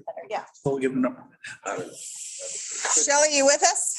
because you have to. There you go. This doesn't have to be. There she is. Awesome. No. And Natalie, I think needed till noon, but lunch is coming at 11:45. So let's do We've had. agenda planning and public hearings. Could we go back to that Yeah, which one? point that we were? Yeah, about the information requests? Yeah, I can go Yeah. back up to that, yep. So the question I have is the idea of an information request is just for general information, but how do we ensure that we go back, David, to something you said when I first started, like, don't vote on something if you don't have all the information? And my concern is that we're giving the authority to the CAO to say, oh, this is too onerous to get an answer. What am I missing? Giving the authority to the CAO to do is to determine if something will require enough effort or time of staff that council should be aware of that. And if you're still willing to go forward and say, yes, we want the information, put the staff time into it, that's fine. It's your choice. He's just given the obligation to let you know. Okay, It's not just slam dunk, right? This is going to Yeah, be a few minutes. And it's, I would imagine it's very rare, It would be rare. right? Very rare. So it's still how to get to yes, but it's articulating the road to yes. And do you want to expend these resources in this one instance to get to yes? Yes, we do. Okay, get on it. Are we doing that already? I guess nothing. I feel- yeah, I I thought feel like that that was already Yes, I think so. occurring. Yeah. Was it just occurring informally? Yes, Okay, so this isn't actually a change in the practice, it's just formalizing that that's what the practice has been. Is that right? I think believe so. so, yep. and a follow on then would be, how do we, let's say, CAO comes back, it take 20 hours to get you the information on the solar farm. How do we, how does council say, yes, that is something that we want you to proceed with? Is it, do we have to take a vote on it again to say, You make a motion. you make a motion and say, okay, Yeah. okay, Report on this. it's just clear how we actually would. Yep. Not that it's gonna come up that often as We hope. here, but we hope, but. Yep. Okay, Is that okay? yep, But I thank you. think if I could, the takeaway, I mean, there's no unilateral ability for me as the CAO to give the Heisman to council, right? I mean, it just articulate the road to get there if it's onerous. Yeah. And you will determine yes or no. And then if you said it was onerous, you could always scale it back and say what would be, like, I think that's what's in the past, and that would still be, that avenue would still be open, correct? Okay, so I'll go down to Schedule A. So this is the first of the 6 new schedules. This is the schedule that outlines the agenda planning process. So here it's clarified, it's codified what we currently do, which is that this is the process where you set agendas. Any member may participate in the meetings, and the agendas are established by the mayor in consultation with the CAO. And these are the agendas for council meetings and standing committee of the whole meetings and committee of the whole meetings that are pre-scheduled. So this is basically all of the powers of the agenda planning structure. So this is what they would be determining. They're planning the agenda out, determining the dates for things, identifying possible procedural issues, trying to figure out what order everything should go in. The new one is setting dates for public hearings. Now, the reason we've added that in here is that it's kind of an exciting possibility, which is that if the public hearing date is established by the agenda planning process instead of by a motion of council, we can end up in the situation now theoretically where we could have a public hearing prior to first reading, then have first reading after the public hearing is closed. And if council so chooses, we could potentially have second and third reading all in one day. So right now we always have to have public hearing date set and first reading done once, and then we set the public hearing date, which requires the advertisement requirements to pass through, so some time has to go by. And then we have the public hearing and we have second and third reading on that day, but we can now actually have it all essentially in one day. If it's an easy public hearing, if everybody unanimously consents to third reading on the same day, et cetera. So that's an addition basically to the agenda planning process. Everything else, The question. yes. Correct me if I'm wrong, one of the reasons why we wanted to have first reading and set the date for the public hearing was to get all the information out into the public realm, so that people could comment on it and at second reading, all of that sort of thing. If a date of a public hearing is set, does that mean that all the information then is in the public realm before that date? No, once it's set, we then advertise as required by the MGA, and all the information will be released with the advertisement. So all the information that administration has informing the public will all be released. It's just a matter of kind of scheduling it and timing it. That is changing, but the information will all be released to the public at the time of advertising. Isn't that part of the debate though, how we changed the public hearing was the first reading, we set the date, everything goes into the public realm, and then you have this public hearing after the public hears all of this stuff. Like this, we do that, is that ability still there for the public to come to the public hearing fully informed? Of course, yes. So they will, so say it's a bylaw for redistricting. We set the public hearing date at agenda planning, and then we advertise. When we advertise, we say the public hearing for this bylaw on this redistricting is happening on this date. Go to the website. Here's a copy of the bylaw. Here's the map. Send in your written submissions. Come speak at the public hearing. All of that will be the same. And then the public can come, make their submissions. They can send in their written submissions. You close the public hearing and you do first reading after public hearing is closed, after you've heard everybody's comments. And then if it's something where you decide we need to make some changes to this bylaw based on what we've heard, we don't have to have third reading that same day. You can send administration back to make changes and bring it back for second and or third reading on another day. Or if it's an easy one, like non-problematic to just pass, you can do second and third all on the same day. And actually, in my research, and Cheryl brought this to my attention, I think St. Albert used to do this. Yep. Yeah, before. So it's not like new to St. Albert, and it's also something that Edmonton is going to be doing if they don't already. And I think Airdrie does this, like in my environmental scan. It's not that odd, but it's an option, and we've added it in here. We do have support of our planning department for this.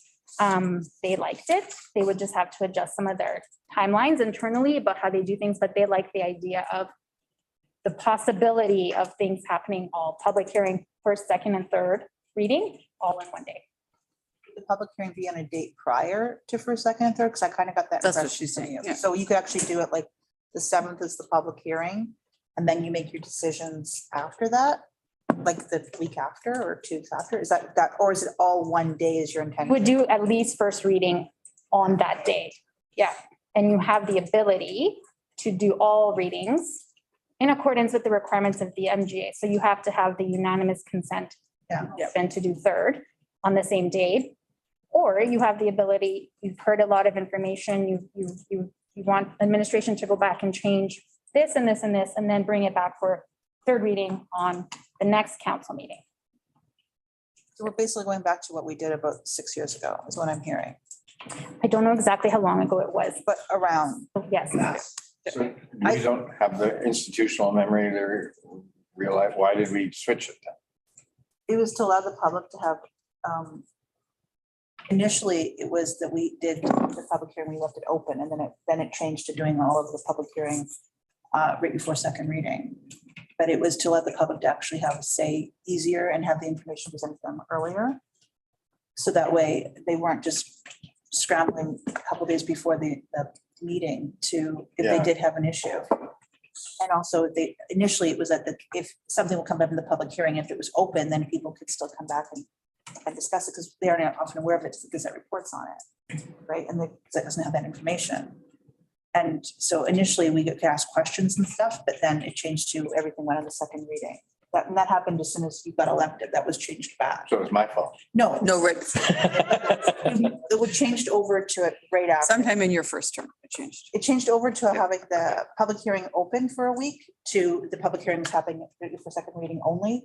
And that happened like the November after we got elected. I know because I spent a year and a half trying to get that to happen and it was reverted. So I remember the date very clearly. But This change I see is a bit of a positive too, because even just the most recent public hearing, it had to go to EMRB.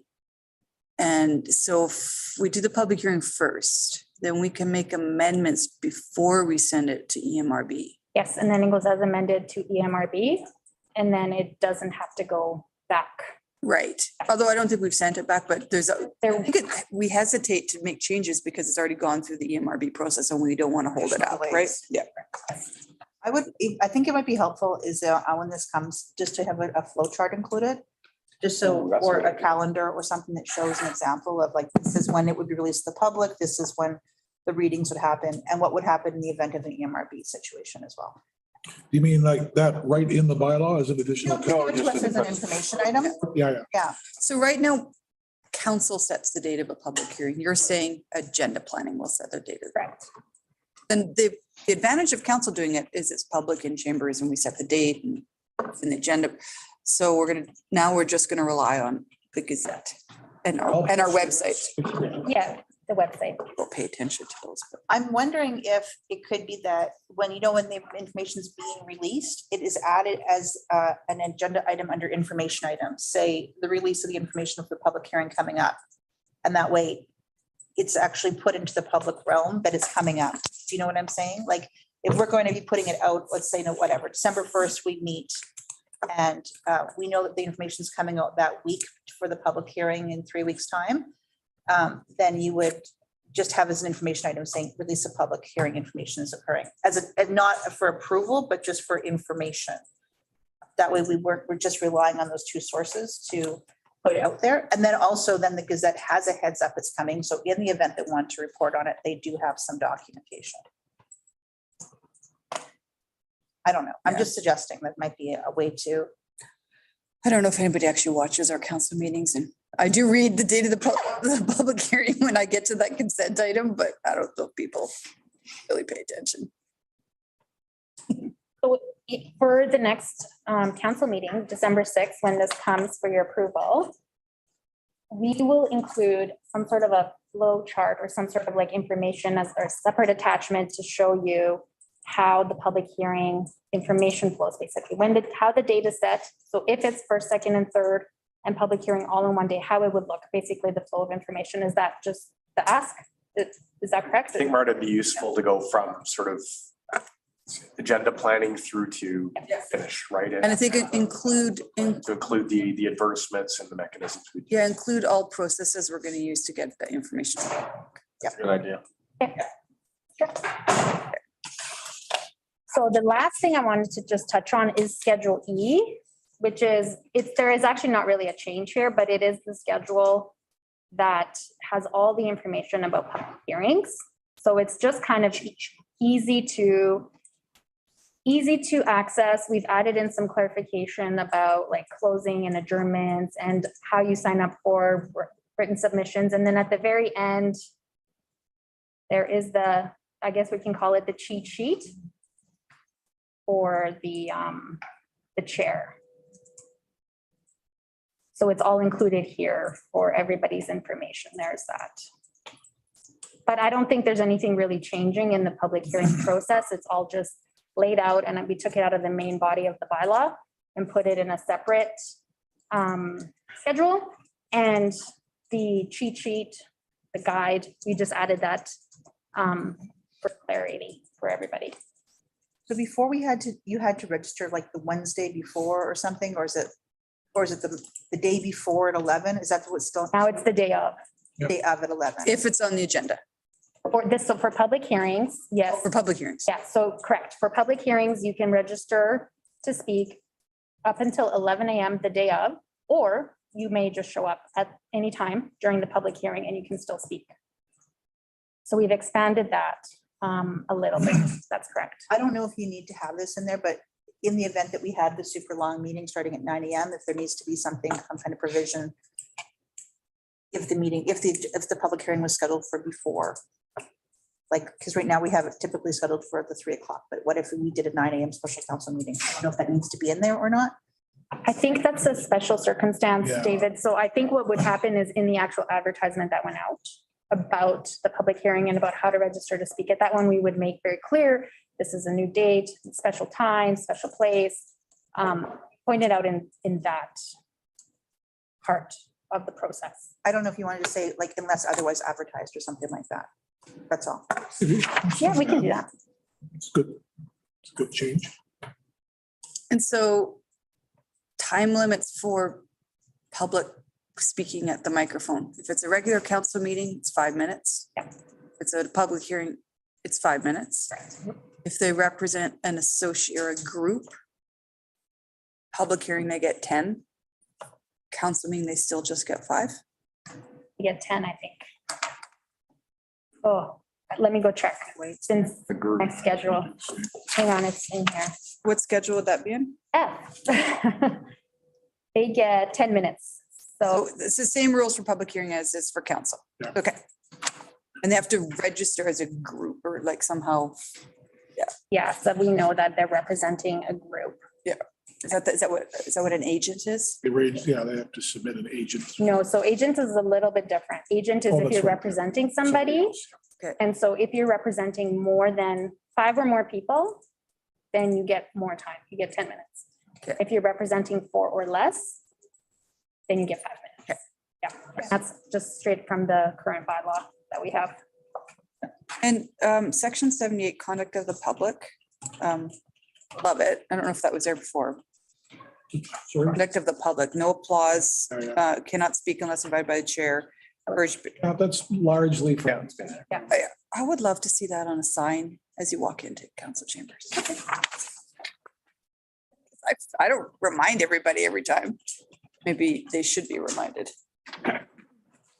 Did make some changes, like to incorporate the electronic meeting aspect. So like you can be kicked out of an electronic meeting as well if you're being unruly. An electronic meeting, so that's added. But that's, everything else really in that respect is So I had a question about that. Pardon me, Madam Mayor. That's okay. If somebody is registered to speak, in light of that, are they given that information up front? Don't use the chat or you'll be, I believe so. Okay, We do that now. We let them know. if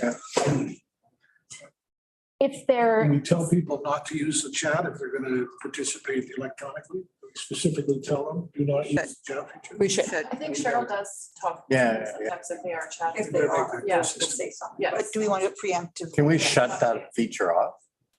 I think we went over that. Sean, can we shut the chat off selectively? If you were in a public hearing and you didn't want to have, Disable it when the meeting's created. yeah, Yeah, but then then you're going to disable counselors from Correct. voting yes, right, in the chat. Yeah. oh, no, Partials. but there's a different format, like the webinar format. Webinar is different, yeah. Webinar is different, so then the public can't speak at all, they can't chat at all, but the participants can. So it just depends on, I think we used the webinar feature for those big public Yes. hearings and we were letting people in yes, as a participant and then putting them back as an attendee, right? Yeah. Attendees couldn't chat or maybe they could only chat with themselves. I don't know. but we can amend the communication that's sent out to folks with their invitation to their Zoom meetings. Yeah. Refrain from this, you're not allowed to do this, this isn't our procedure bylaw, we can amend that very easily. That'd be good. Cheryl's joined. Cheryl. yeah. Oh, and that- Okay, Mike, Cheryl, did you want to add to that? I That way just wanted to expand on that, just to let you know, we send an email out to any participants that's requested to join a meeting via Zoom. And we can add that into our communications out, and also in the chat, I do put in the chat if they're using the chat to please discontinue, and I'll send you also a chat, Mayor Heron, to ask if we can ask the person to go watch on YouTube if it continues. So we do have some mechanisms in place for this. Okay. Cheryl, I would actually ask that you don't communicate with me through the chat on Zoom because it gets confusing in that room. I've got two screens. Sometimes I'm not even on Zoom, right? Okay. So yeah, just honesty. Put the mic on and say it out loud. I'm Perfect. fine with that. Great. Nope, Actually, we're good Mike, with I the think few. Shelley had her hand up first. Right up over there. Okay, Shelley, go ahead. Thank you. I just have one clarification I want made. Counselor's opportunity to declare conflict of interest. It says that the counselor has to leave the meeting. Do you not get to hear the public hearing? Or do you just have to leave at the debate and voting stage? It's not clear in the wording. The whole meeting. You have to leave the whole meeting. So you never hear what the public says then? Well, if you have a pecuniary interest, but the argument or the position behind that is that arguably, if you have a pecuniary interest, your presence in the meeting, even if you don't say anything, could alter what is said, or like people can read your body language or your face. Like you shouldn't be there at all because you have a pecuniary interest. So even if you don't intend to speak or debate, you could still impact the process just by your presence. So you have to remove yourself if you have a pecuniary interest. But not conflict of interest, Sorry, yeah, not conflict. not conflict. Different things. Stick around if you have conflict, but you exit if you have pecuniary. You just declare you have a conflict, right? And you declare the conflict, yeah. Right, thank you. Yeah, you declared the conflict. It was this last meeting that was done. Took 12 years to figure it out. Good mention. Going to make any money. Mike, yeah. On page 97 of the document, talking about time limit, I'm still unclear here. An individual or group, and then it says notwithstanding section 1, if a group is a council committee or invited, so is it, what's the definition of a group? I think we have it. We had, and this was in the Riverbank Landing discussion, there was a group of residents.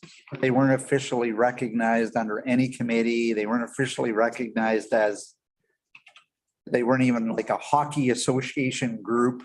They were just an informal group of residents. Yes, so that is what, we actually amended the procedure bylaw right before that public hearing to incorporate some of those kinds of changes. And we kept that definition of group from that time into this new procedure bylaw. So group is defined, and it means 2 or more people advocating for substantially the same position who have chosen one of them to speak for all. That's all. So it's very informal. It can capture like a formal group or an informal grouping of people. A neighborhood. A neighborhood Whatever. block party can be a group. Yeah. Yeah, okay. So under that definition, they would get 10 minutes? If they're a council committee, or if they have been invited by council, they would get 10 minutes. But if they're an informal block party group, Yep. they only get 5. Correct. And this is for public presentations that are not public hearings, right? That we're talking about just a regular council meeting. They came to speak on something that's either on the agenda or not on the agenda, then they get 5, unless council chooses to give them more time, because you have the ability to. Okay, Which is good because I had invited the Friends of the International Children's Festival because they wanted us to have a big meeting. I'm like, why don't you just come present to council? So Yeah. essentially, I invited them. And I told them they only had 5 minutes. So they split it up into 5 minutes each, but now I know I can give them more. okay. Thank you for that clarification. I guess to follow it though, how are we defining invitation? Because that's just like, because like the mayor said, why don't you come, which makes sense, but there was never a formal invitation from council. No, you're right. To do that. So I told them guess to register through the invitation, process, How yeah. do we define invitation then? Because sometimes some people might complain to any one of us and we could say, we'll just come and talk to council. Is that considered formal invitation? Well, it doesn't say formal invitation. It just says if they've been invited by council. Well, it's an action of council. It is a- Council can only act by motion. It's right in the MGA. We actually have to do a motion to say come. Think so. Council. Council can't. Give them 10 minutes. Or you can agree to give them 10 minutes, whether they were formally invited or not. I mean, it's. Okay, All good. okay. More questions about procedure bylaw? Okay, I think we're good. So I guess I did make a recommendation in my report. The Standing Committee of the Whole recommend the bylaw be read 3 times. So that is my recommendation. I have taken notes. I have notes about some amendments to Standing Committee of the Whole, the authority to administration. I have some notes about the recess, of how many recesses or I think I'm going to say Couple of hours. within 4 hours, you have to have 30 minutes. We can do it however. Okay. Public hearings will add a flow chart, but that's not a change to the bylaw. I think we are going to add something to the public hearings about unless otherwise advertised in terms of the start time. And I have a note about some typos that I'm going to fix up. And then the only other thing was the time limit, the speaking time limit. I think I've understood that more people were okay with 5 minutes than increasing it to 7. So I'll leave it as that. But those are my notes. So I'll make those changes to the bylaw for December 6th. And then when it comes before council on December 6th, you may amend it Further. as you like. Yeah. I have one Go final. ahead, Mike. Do all, anywhere in the bylaws, does it talk about recommendations coming from the CAO/administration must always have a recommendation or an alternative recommendation? Where, That would not be a procedural thing. That would be kind of, Policy. well, it could be a policy, yeah. Best practice. Certainly a best practice. do we have that as policy anywhere? I'm not aware of it. I think it's just been something that every CAO I've ever served under, every municipality always feels like they should give council alternatives. And I don't know, Okay.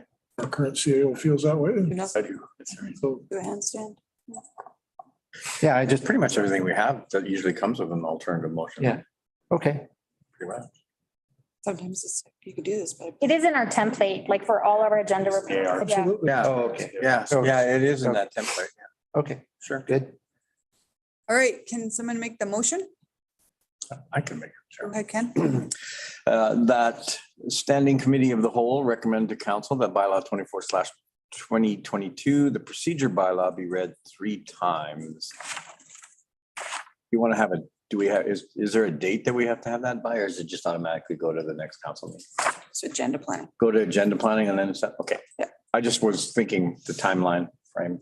Because you put in so much work for And this is Basically done. brand new. This is brand new, like, Yeah, there's some, so when you add what you've just jotted down, you could put it in as like a green line or something. Sure, yes, I'll make it, I'll track the changes, Okay. what was presented today, so you'll see what I changed. Yeah.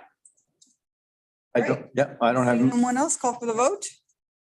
I had no opening and closing comments, which were in the procedure bylaw as to how to do that.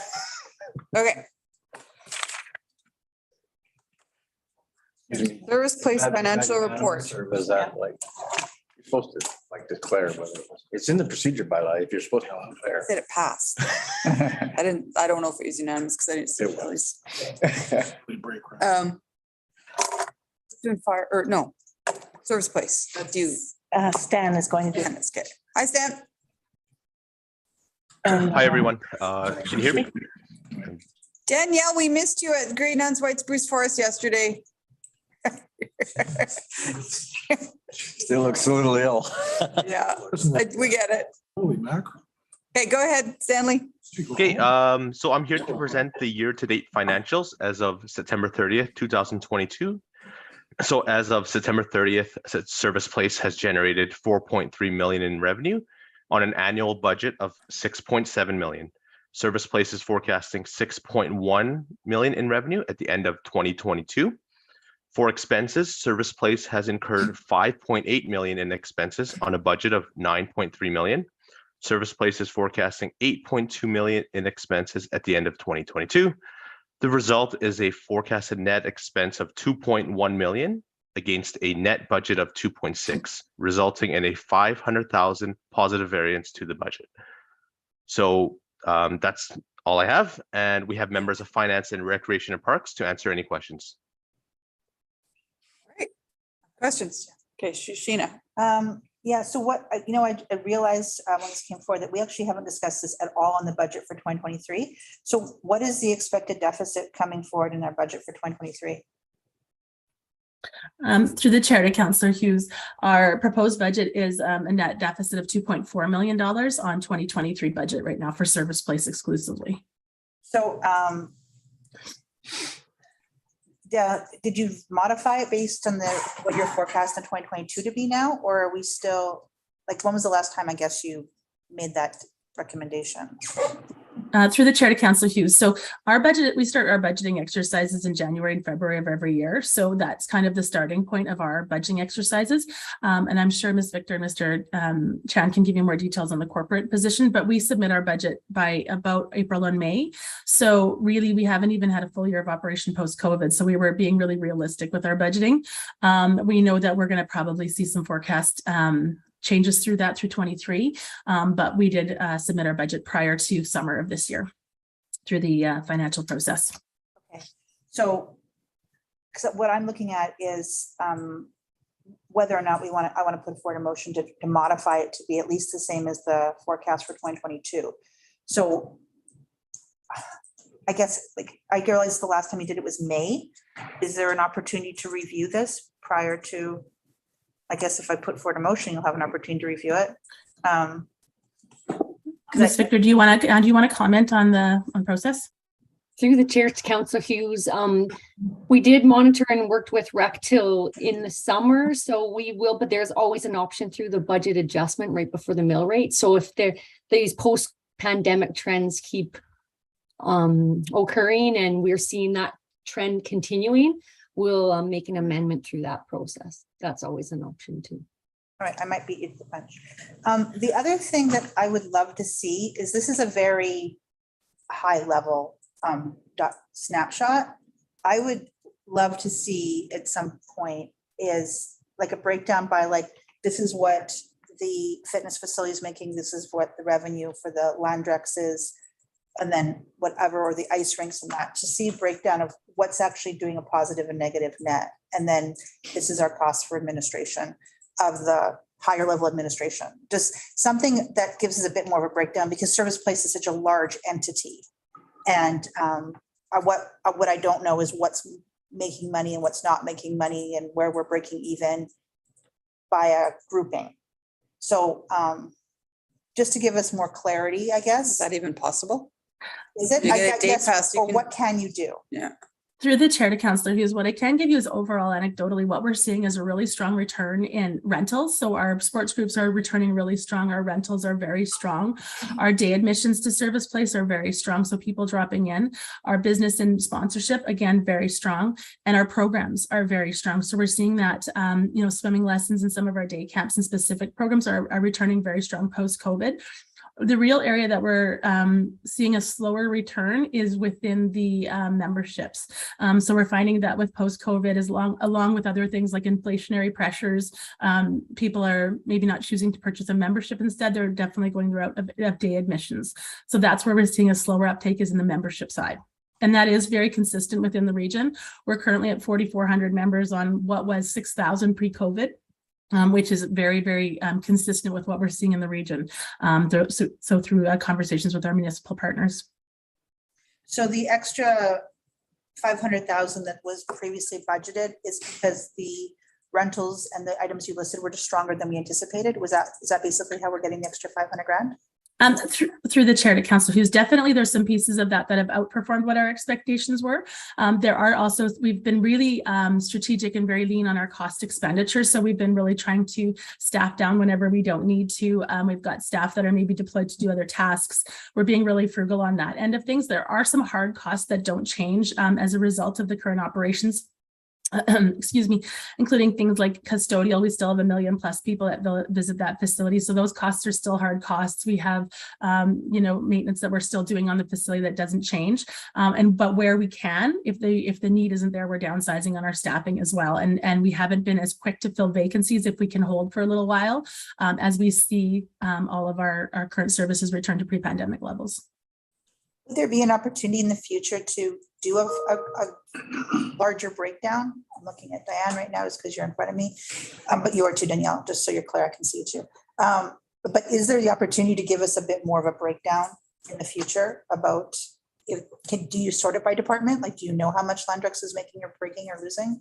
The Landrex, not the Landrex department, the spray park. Yes. So, yeah. Danielle or Ann, do you want to take that or do you want me to take that? You can go ahead, Diana, and I can pipe in after. You guys jump in after.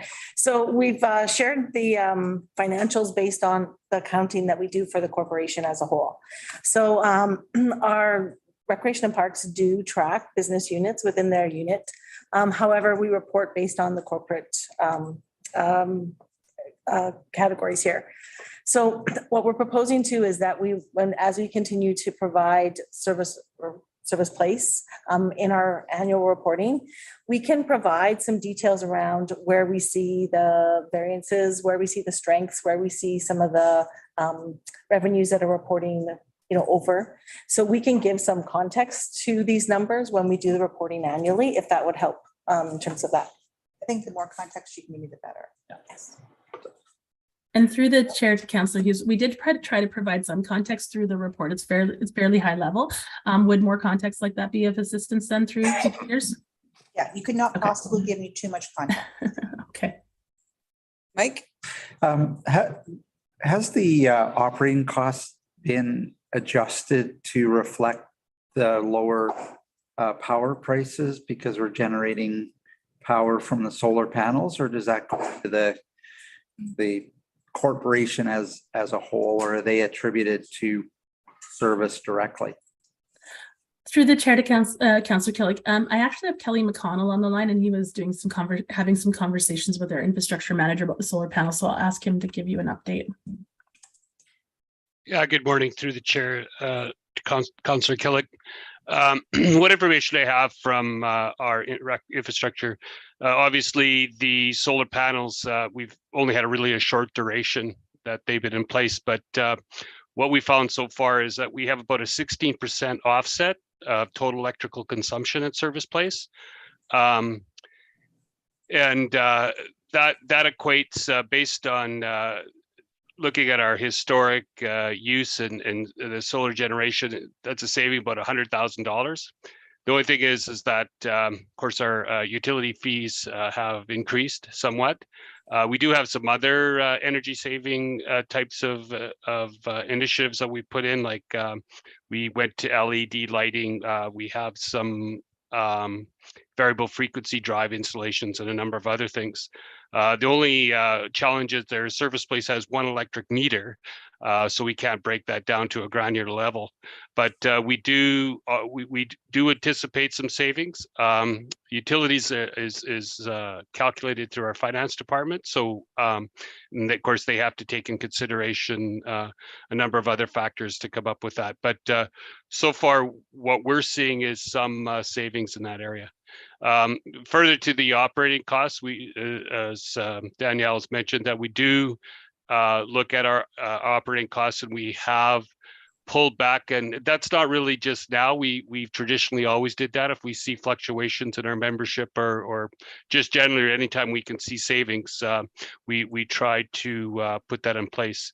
The other last thing I'll mention is anytime we're doing any kind of maintenance shutdown or any kind of replacement of equipment, we're always looking at energy saving types of technology, and we continue to try to do that just about anything that we do. And fortunately, the technology always improves from when the building was built in 2006, and so we continue to stay on that vein. And just a follow on to that, have we seen an uptick in our operating maintenance consumable costs? Like, we hear cost of pavement has gone up by 50%, and cost of cement to or gas has gone up by, 50%. Have things like salt and filters and all of those consumables that go into service, are they also experiencing a kind of a general increase in operation costs? Yeah. Oh, sorry, Kelly, you go ahead. Nope, I was just gonna say, we definitely, we're experiencing the same thing as anybody that especially in the maintenance or construction. Generally through like our contractors that we may use for plumbing and heating, those sorts of things, those costs are always transferred onto us. I don't have a direct number, but I know, that at the end of the year, when we're looking back at that, we're going to, but I think the anecdotal is we're experiencing the same thing. Those costs definitely are increasing. It varies depending on what we're using or buying, but definitely that's the trend we see. Okay, thank you. Wes. Yeah, thanks, Madam Mayor. When you put out financials outliers, draw questions. What's the 43,580 in other expenditures? What's that all about? I recognize we're talking millions and 43 doesn't make much of a difference, but it's kind of like hanging there it's asking me a question, what is this? Stan, I would ask if you can tell what's categorized into that category. Sorry, if you give me 1 second, I can get back to you on that one. Is that it for now? And I'll go Yeah, to Shelley and then we'll come back yeah, to that. yeah. Okay, we'll come back to you, Stanley. Shelley, go ahead. Through the chair, just one question here. What date was your year to date? Because it seems like a substantial jump from the year to date till the end of the year. Was it that actually August or? Through the chair, Councillor Bermansky, this was as of September 30th. Okay, thank you. Go ahead. And just while you're looking for it, Stan, on the other, didn't we used to have a year-end report? Did we discontinue that? Through the chair to Councillor Mackay, we have gone to the report card format. So we, as Recreation and Parks, provide a Recreation and Parks report card to council annually with information on the entire department, because Service Place is one component of our larger department. And through that, we'll talk about some of the happenings that occurred within the department over the year. So that still does happen springish around Q2 every year. I just remember we used to get a year-end report because of it. With specific things. So, I mean, is the information in the dashboard similar then? Would it be captured in that? The information, through the chair to Councillor Mackay, the information that was in the dashboard is quite a bit higher level. There's only a couple of individual snippets of information on like rental hours and program participants. It's pretty high level. Through the report card, we tend to give some more specific information to council. And it was really through the amalgamation of Recreation and Parks in 2013 that Service Place was no longer a standalone. It was considered part of the larger department. So that is the approach we take when presenting all of our information on departmental occurrings. We include Service Place as a large component of that offering within the city's context. No, I was just more curious because I know we used to receive that. So I was just wondering if we did. Stan's still looking. Other. You need to send it back later. No, through the chair, it's to Councillor Broadhead, sorry. It is for bad debt expense. So this is where we put our write-offs for anything that goes through the facility for revenue that we write off. Okay. It's always an answer. Yeah. That's the question. Thank you. Okay. All right, motion to accept it. I can do it. Okay, Councillor Hughes. The Standing Committee of the Whole recommended council the report titled Service Place Financial Report received as information. Right. Yeah, I do one thing. I was envisioning a different report. I realize this is short term, so this is what it is, but I would love to see, as Councillor Mackay mentioned, an actual financial report that was discontinued 2017 that gave a much broader perspective of what Service Place is providing, what the numbers are of like who's attending and giving us a better breakdown of the costs and expenses and realization of what we're getting. And I don't know if that needs to be an annual report or just needs to be put somewhere else in addition to it, but that's really what I would love to see. And so this is a good start, but I just, as I said before, you cannot possibly give me too much for clarity on this. I just feel like Service Place for the most part has been overlooked. Like I look in the budget document and there isn't one thing about how much even the deficit is or the totals are in Service Place. It just seems to be just slid into something. And I think that it needs a lot more attention and recognition as to what's happening in future documents and also just as an annual basis.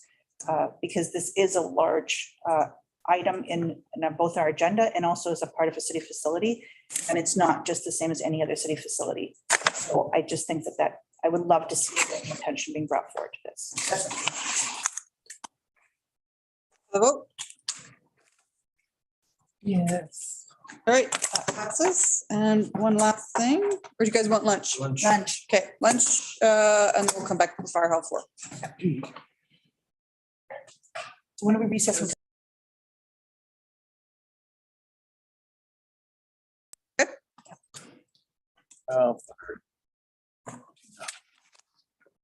See,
Hey, is there anybody in the room right now that can verify that my volume's working?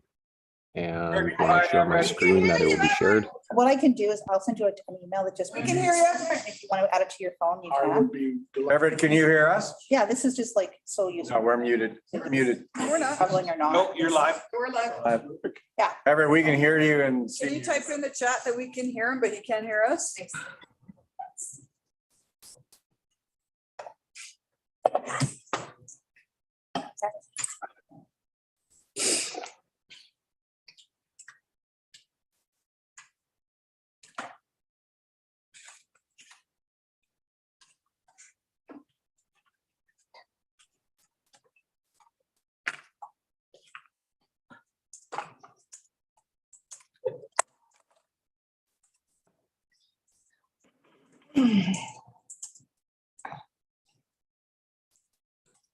But we can't, but Typing looks like. doesn't sound like he can hear us. What does he have to do on his end? He's joining again. Yeah. He's in Red Deer, not a fire thing. Your thing. Sorry, folks, can I just do an audio check one more time? We can hear you. Can you hear us, Everett? I can. I'm not I thinking a big thing there. I can hear everybody. I'm working off two devices, one to share a PowerPoint, and two to communicate with everyone through my earbuds. And so we should be fine on my side. I look really techie here right now. We can't see you. Can't see you though, Everett. Oh, my apologies. Put it on my plate. I could see you before. There you go. Yeah. Can see you and can you hear us? I can, yes. Put your beer down. Oh, sorry. Right on. Everett, is your PowerPoint? using a lounge. My God. That's like, CAO. Is Natalie with us? It didn't sound to me, he's drinking a beer during the. There, I'm There. Okay. Had a code of conduct. Natalie, can you hear us? Good, not far off. Yep. I am just, if it's okay with everyone, I heard a couple questions. I'm not in the lounge. I'm actually in the pool area. Diane, yes, I can hear you. And to Diane's other question, yes, I'm just about to share my PowerPoint. I apologize. Hold on, Everett. We're waiting for Natalie. I gave everybody a lunch break till 12:30. Apologies. Okay. There she is. Okay. All right. So she's here, so we can start now. So go ahead. And okay, and sorry, I'm just going to share my screen. There we go. Sorry, folks, just 1 second. I'm just getting there. Could you tell? There we go. Either that or a big mouse. Saving for you. Okay. Just there's so much sugar. There you are. Yeah, that's why they need, they're just eating the sugar cube. Yeah. And then it's almonds. Okay, there we go. We should be good to go. I just like to confirm that everybody can see the first slide of the PowerPoint Fire Hall number 4 project update slide. Yes, we can. Fantastic. And I'm sorry, just to confirm, I'm good to go. Go ahead. Excellent. Thank you very much, everybody. I apologize for the technical moment there. However, we did overcome. Sorry, I can't be there in person, just in Red Deer today, meeting with Alberta Health Services. Great opportunity down here, but also a great opportunity to sit with you folks. With me today is Donnie George, Director of Engineering, as well as Meredith Willisey. She's our Senior Planner, who will be taking any questions in their realm of expertise, of course. When you folks have some here at the end of the presentation. I was going to go through a few slides, present information, much of which you have in front of you in the report already. And then, of course, I'll be asking Donnie and Meredith to add anything that I may have missed, and then, of course, address any questions you folks have. So the purpose of visiting with the Standing Committee of the Whole today is to provide an update on the Fire Hall number 4 project charter. Of course, we're going to discuss servicing, timeline, staffing, as well as the type of structure being pursued, which is a change to the original project charter And that's, again, what's driving us to be back in front of council today. A little bit of background. Again, it's in your report. However, Fire Hall 4 was identified in the 2002 long range plan. And of course, it was the addition of Fire Hall 4 was to address growth on St. Albert's north and west side. And of course, our emergency response requirements, which currently sit at being on scene of an emergency in under 9 minutes, 90% of the time. Throughout the course of the years since the long range plan, construction was postponed. I believe it was originally identified in 2012. However, it was then repostponed or replanned for the 2019 to 2022 timeframe. During this time and leading up to the opening of the fire hall, we have begun hiring staff. That was initiated in 2020. And today, 17 of the 32 staff identified for in the original project charter for Fire Hall 4 have been hired. Of course, there's budget requests in front of council in the upcoming 2023 operating budget. In addition to that as well, apparatus, the procurement has commenced. Build times are anywhere from 18 to 24 months out. That project, the procurement was started some time ago to help offset or to address those delays in build times of our apparatus. So we have what the equipment we need on the floor, the bays, of course, and ready to use when the station's opened. And of course, the highlight early in this year, it was actually in January of this year, was the purchase of the land to be used for Station 4, which is on the City of St. Albert's north side, just along St. Albert Trail. In total, 6.667 hectares were purchased by the City of St. Albert. My layman terms, because I didn't want to share a lot block and plan, because to me that means a lot less in the picture. In the northwest, in layman terms, again, the land is located on the northwest corner of St. Albert Trail and Neil Ross Road. So across from Costco, if you will, to the west across St. Albert Trail. This land, it's a good size parcel of land. And of course, during the purchase or leading up to it, the discussion was had that this can not only be a suitable location for the fire hall, but also future transit center for the city. The location provides easy access, obviously, in all directions. That's with future road development and expansion, of course.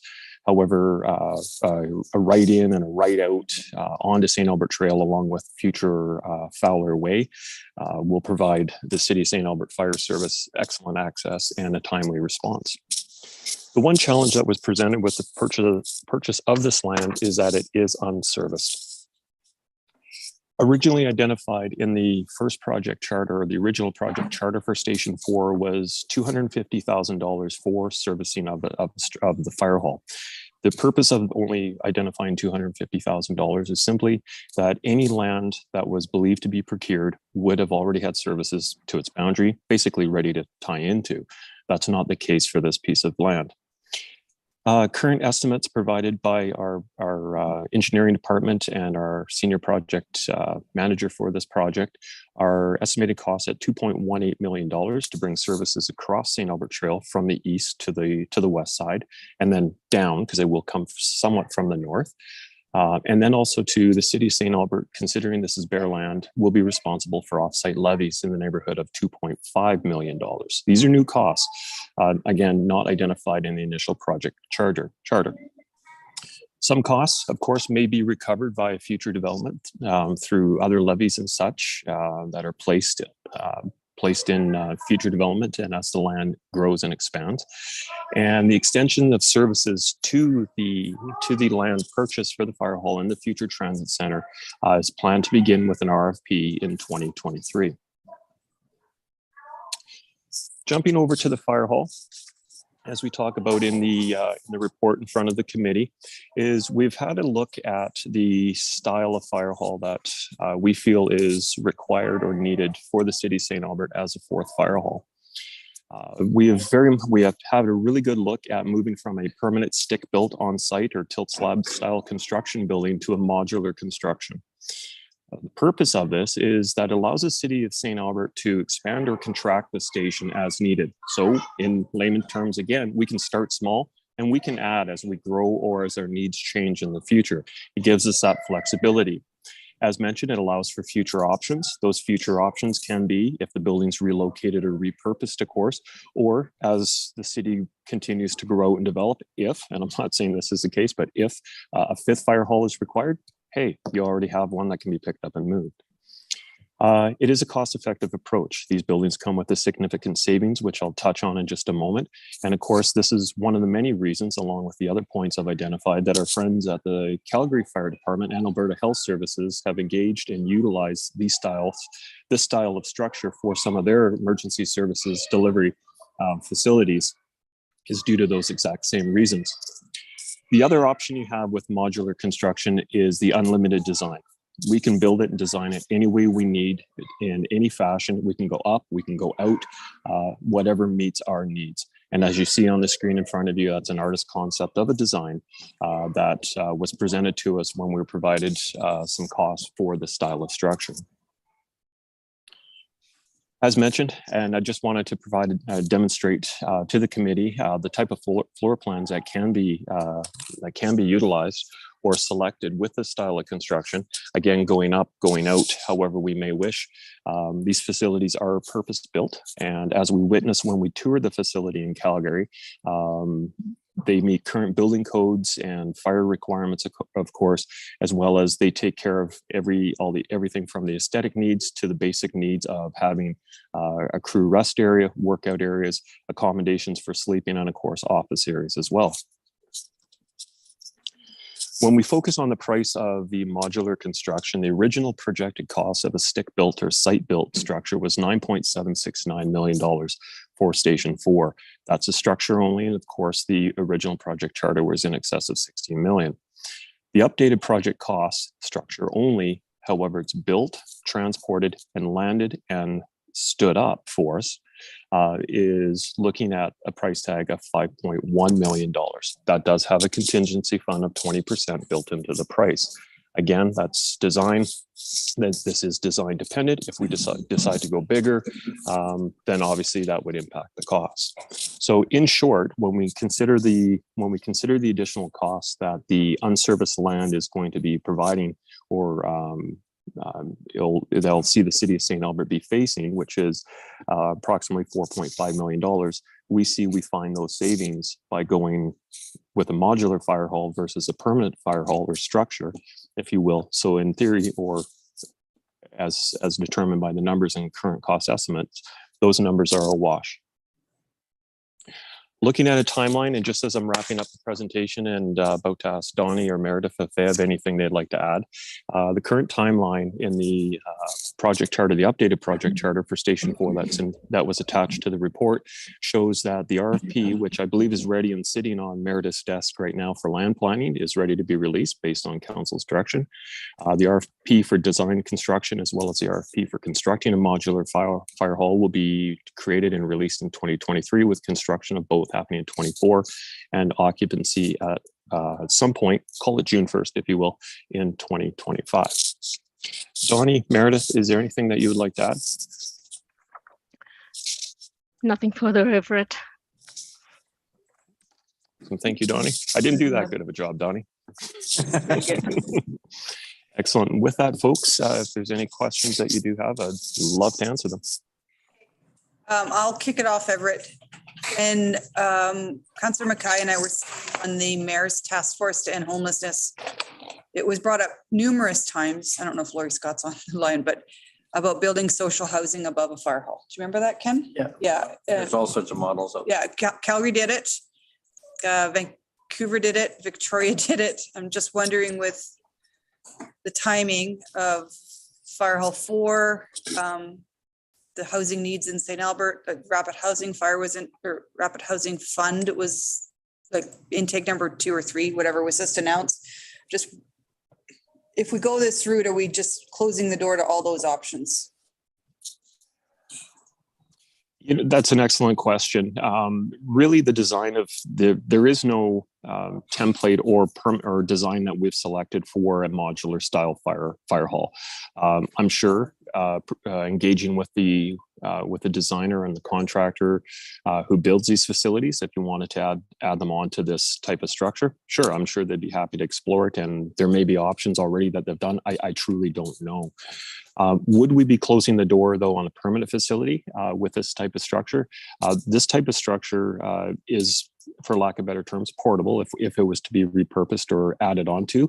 I don't know if I could definitively add that, other than the fact that that is something we could explore. And if there was additions we were seeking for this fire hall, that may be a possibility. Again, looking at that let's go up concept.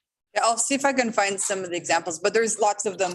They provide safety, like a safe space, especially for women fleeing domestic violence, because the firefighters are there 24 hours a day. It's kind of a little bit of a safety net for, and it's an example we've seen in lots of places. I just thought it. Adrian has comments on this. Oh, Adrian, did you want to add to that? Yes, we actually specifically, planning, housing specifically asked for that component to be looked at under Fire Hall 1. Okay. Numerous times, and it did not occur. I'll just say They that. asked and you just didn't do it. Maybe it was asked of fire to look into that as an option, because we had heard the need for a domestic housing support facility, and it was something that was we received pushback on numerous times, and we left it at that. Pushback from Internally. It's too bad. Well, Do we have an idea on the number of the accommodations and the size? Information like that is something we can take away, and I can engage the design. Ken's got one example. What do you? Yeah, no, I have the example. It's in Vancouver, but I mean, there'd be a lot to go into that. I mean, you would have to identify specifically what the purpose of that housing would be, because, for example, where the location is doesn't have really great transit, or so I mean, there's some challenges around that. Yeah, they have access across the road to amenities and the like, but I mean, it would require a lot more research in relation to it, but it is being temporary, maybe when we build a permit. It is, yeah, and I mean, it is, I mean, from my understanding of it, it's certainly expandable, and probably if you plan for it, it could certainly go up or out depending on the size, but I have other specific questions. Yeah, go ahead. Yeah. So maybe Donnie, so for the servicing, you said it has to come in from the north, and does it have to cross the road, or does it come up from Jensen Lakes? Well, I guess it wouldn't come from the north if it did that then. Yeah, through the chair to Councillor Mackay, the servicing has to come across an Albert Trail, north of Costco, somewhere on Ernest Boulevard, if you can picturize where that could be. So we have to bring sanitary and water across an Albert Trail. Storm, currently, we are not anticipating cross the road. Sometime in the future, we need to bring storm, but not for this fire hall purposes. We were envisioning at the concept planning stage right now. We are thinking of putting an on-site storm pond that we can accommodate the needs of the fire hall at present. Yeah, I was just thinking of some of the servicing issues that we have in the Northeast right now, and I was wondering how that would be dealt with, but then that seems to make sense. So in researching this, Everett, when you'd look at the kind of the pros and cons of modular, is the ongoing maintenance any different than a regular stick-built structure? Excellent question, and Councillor Mackay through the chair. No, we didn't get any indication that that was the case when we visited the structure in Calgary. What we did learn is, though, it has a 50-year or a life expectancy of 50 years on the structure, and it is built on a pad or at an elevation and a grade, which helps protect it from the elements. So there is groundwork, of course, to be put in place. It is built to the codes of the day, and I know Meredith has done some good work internally to ensure alignment with any City of St. Albert requirements. So I have no concerns in that area, and nothing's come out to say that there would be additional costs, maintenance costs, that would turn around and increase our operating budgets in the future. Okay, no, that's good. Mike? So is this a modular company out of Lethbridge? There's a lot. To Councillor Killick through the chair, yes, the design and the estimates we received was out of the company out of Lethbridge, yes. So is the comparison between modular and we'll call it stick built, although it's probably cement built, but was it an apples to apples comparison? Because I'm quite surprised that there's such a significant price saving. So was it an apples to apples? You know, the bays are this big, the roof is this big, the sleeping accommodation is all the same? Excellent question again. When we visited the fire station in Calgary, it's called the Walden Fire Station. The first thing that we noticed was that the bays were narrow and there were some challenges. In speaking with the designer or the manufacturer, they've learned from that and they've made a lot of modifications to future designs.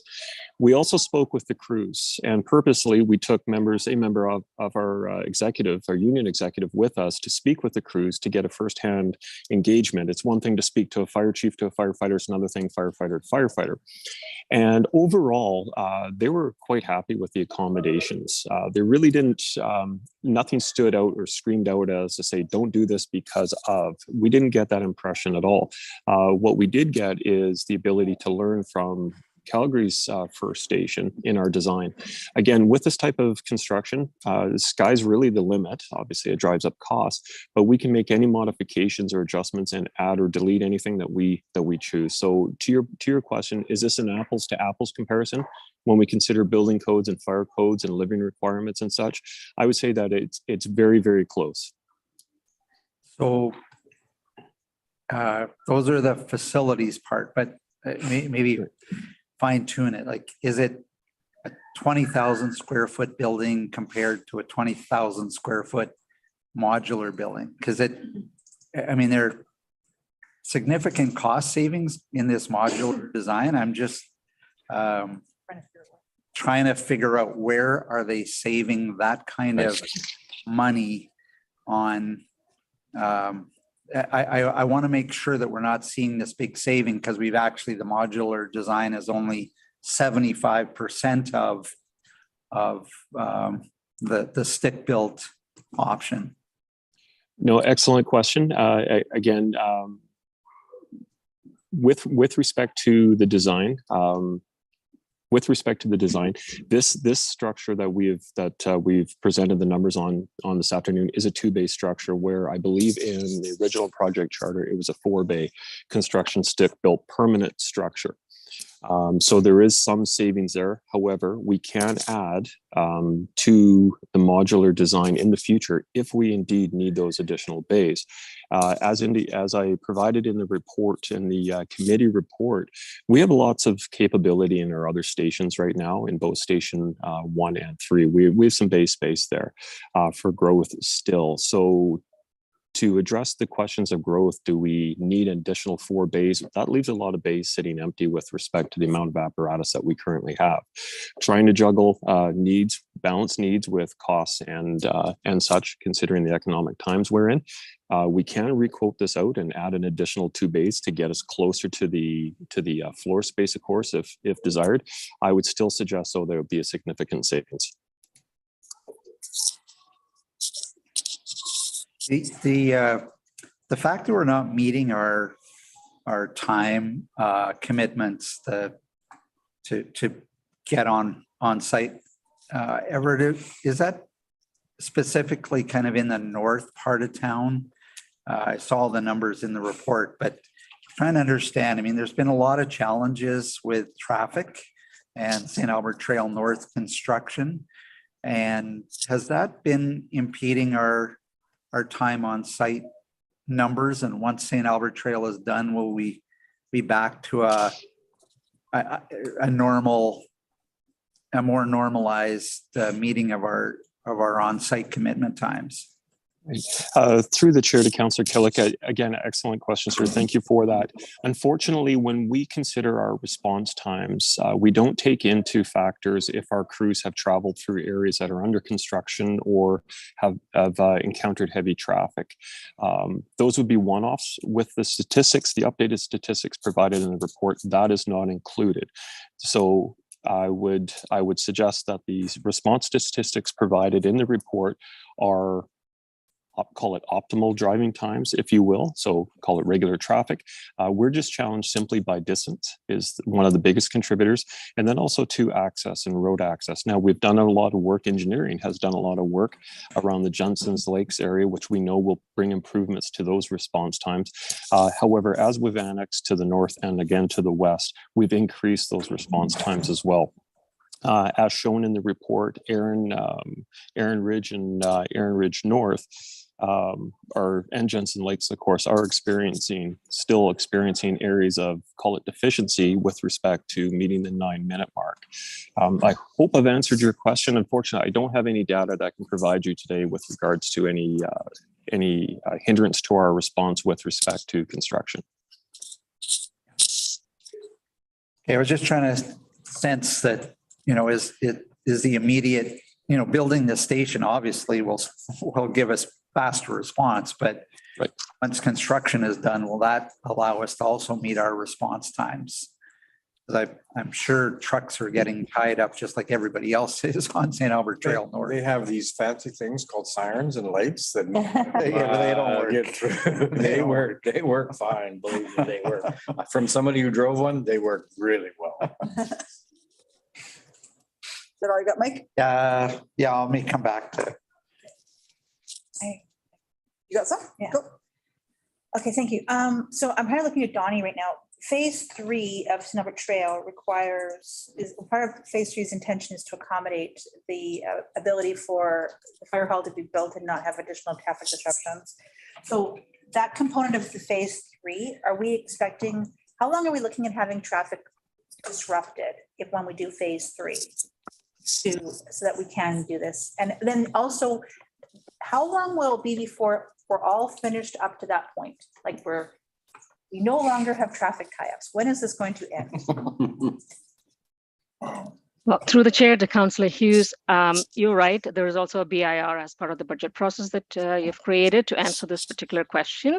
Phase 3 apparently takes us up to beyond 100 meters or so beyond Neil Rose Road, so which will cover the fire hall access at the intersection of Neil Rose Road or future Fowler Way.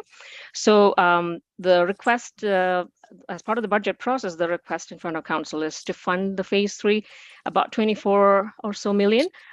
So to your question, how much less can we build so that we can accommodate the fire hall needs? I think the BIR response is speaking to that. About 60 to 70% of that cost estimate could be contributed to supplying the construction requirements for the intersection improvement to access the future fire hall 4, and also which also includes the southbound lane to be improved as well. We can leave the northbound lane for future years, maybe defer it by a year, but all this is very conceptual estimates. We definitely need to go back to the drawing board and ask the consultant if this truly can be achieved. So as a BIR response, that's what we estimate, about 16 or so million towards from the phase 3 to contribute towards supporting the fire hall accesses at the Fowler/Neil Ross intersection. My question is more about timing or time inconvenience, is because you have to do the servicing across the road. So it's obviously going to have some kind of a disruption to do the servicing. So I'm just wondering how much time will it have that just to cover that servicing? We're looking at a couple of weeks to be able to cross the road. And when are we actually thinking we're going to be finished everything up to phase 3, assuming that, let's say, just say phase 3 fire hall, let's just assume, if I haven't put forth the motion, I will be, to just do that one section. When are we looking at the end of pain in sight for traffic motorists is what I'm trying to figure out, because we've been doing this for several years now.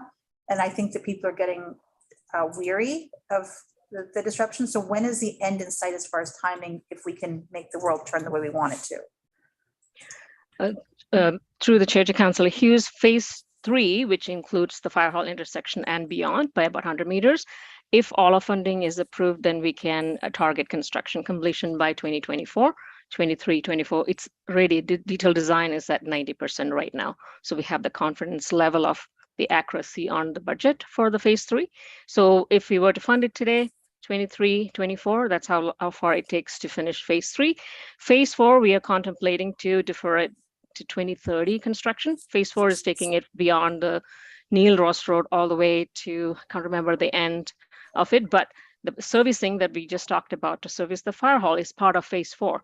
So with the consideration that construction may not happen till 2030 for phase 4, what we are considering is to directionally drill under the existing St. Albert Trail for the servicing of the fire hall.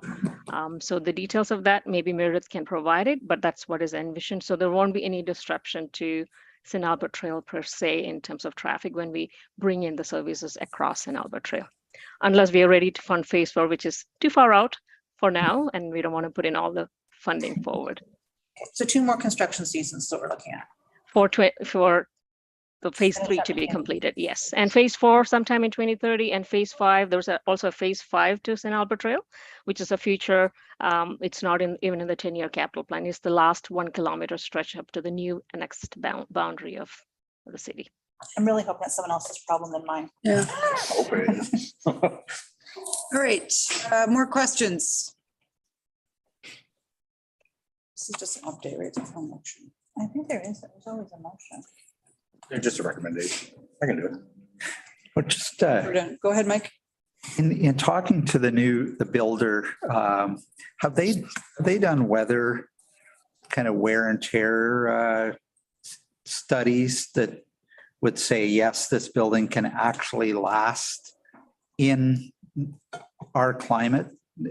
Calgary has a very different climate, and freeze thaw temperatures on temporary buildings. You would think that they would want to have some information like to say, yes, we know for sure. Fire halls have lots of water in them, lots of humidity. It sounds like a good idea, but have they really tested this, that this is going to, done a, you see the Volvos driving around in the Arctic saying, yeah, we know it can start in 40 below. Have they done that kind of certification? There is a certification for it. I just can't think of the number, but to say that this building is really going to last that long? Through the chair to Councillor Killick, unfortunately, I don't have the information readily available in front of me. However, in conversations we've had with the manufacturer, they are being sold as a 50-year building. When moving outside, actually, no, Alberta Health Services, when we visited that facility in Calgary, they actually have a wash bay inside of the facility. So when we looked in the back door, there's actually wash equipment there, a power washer and such. So that is incorporated into the design, so that moisture level like a fire hall would have. Further to that as well, and outside of the protective services realm, they do provide these structures in other service areas. Again, I don't have all the details in front of me, and I apologize for that. However, they have, in the conversations we had with the manufacturer, over time, they have learned and adapted their construction methods and how they put the buildings together to address different climates. So again, they are selling them or promoting them as a 50-year building with relative warranties on as well. I can bring some of that information back if you like. It's just, I'm sorry, I don't have it at my fingertips right now. So it being a new building technology, do they offer a longer warranty period than a stick-built building? Because I think that would be a big sales pitch, right? That, hey, this is new, but we're so confident in it, we're going to give it a 5-year warranty as opposed to a standard building, a 2-year warranty. Meredith, do you have any information on that you can share? I don't, but typically in our contracts, the city provides the amount of warranty that we are requiring, and the manufacturer would have to meet that. So we could indicate 2 years, 3 years, whatever, and then they'd have to adhere to that. There would be potential additional cost to that, obviously, but that's what we could do. Yeah, I just wondered if Calgary had any experience in doing that, or through the chair to Councillor Killick, we didn't ask that question about warranty. Calgary actually has on contract with this specific manufacturer, I believe, up to 3 more additional facilities that they're going to be acquiring, and they're currently in design of a second one. So they're using this as sort of a way to get the servicing to the newly areas that they're building out before they're able to put a brick and mortar or stick, whatever verbiage you want to use, their facility on there. So they're using these as sort of a temporary ability to meet the fire service requirements. But prior to building a stick and mortar Correct. building. Interesting, thank you. Ken? I'll just put the recommendation forward if there's no, Okay. No, that's good. no more questions. I don't see any, no. Okay, I'll put the recommended motion forward there, Renee, whenever you're ready. But I have it in front of me here. Read it. That the standing committee of the whole recommend to council that the revised scope as described in the attached capital project charter entitled Fire-005 Fire 4 revised 2022 be approved. You want opening comments? Yeah, please. So this just is going as a recommendation. Good questions, good comments, and I'm, you know, and I would urge administration to maybe bring back some of those as responses to some of the inquiries. I mean, I'm very familiar with buildings that are modular, that are functioning quite well in Iqaluit and also in Antarctica. So obviously, I think that they can be adapted and work very well. But also, I think this is a good solution for some of our infrastructure needs, and also resolves a problem around response times, which have a big factor in what amenities and what people are looking for in services, and even your insurance company impacts. So I think it's congratulations, and I appreciate this coming forward. And All right, anyone else? Yeah. Go ahead, Shani. Yeah, first of all, I appreciate that you figured out how to come in with the budget.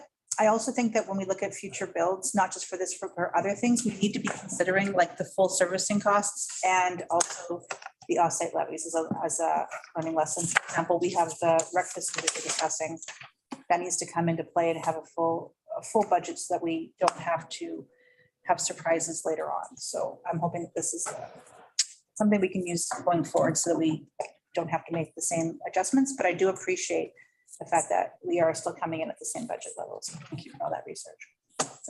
All right, call for the vote. no closing comments. Meeting adjourned. Then we have more. That's it. That's We're done. We are done. Thanks, Everett. Thank you.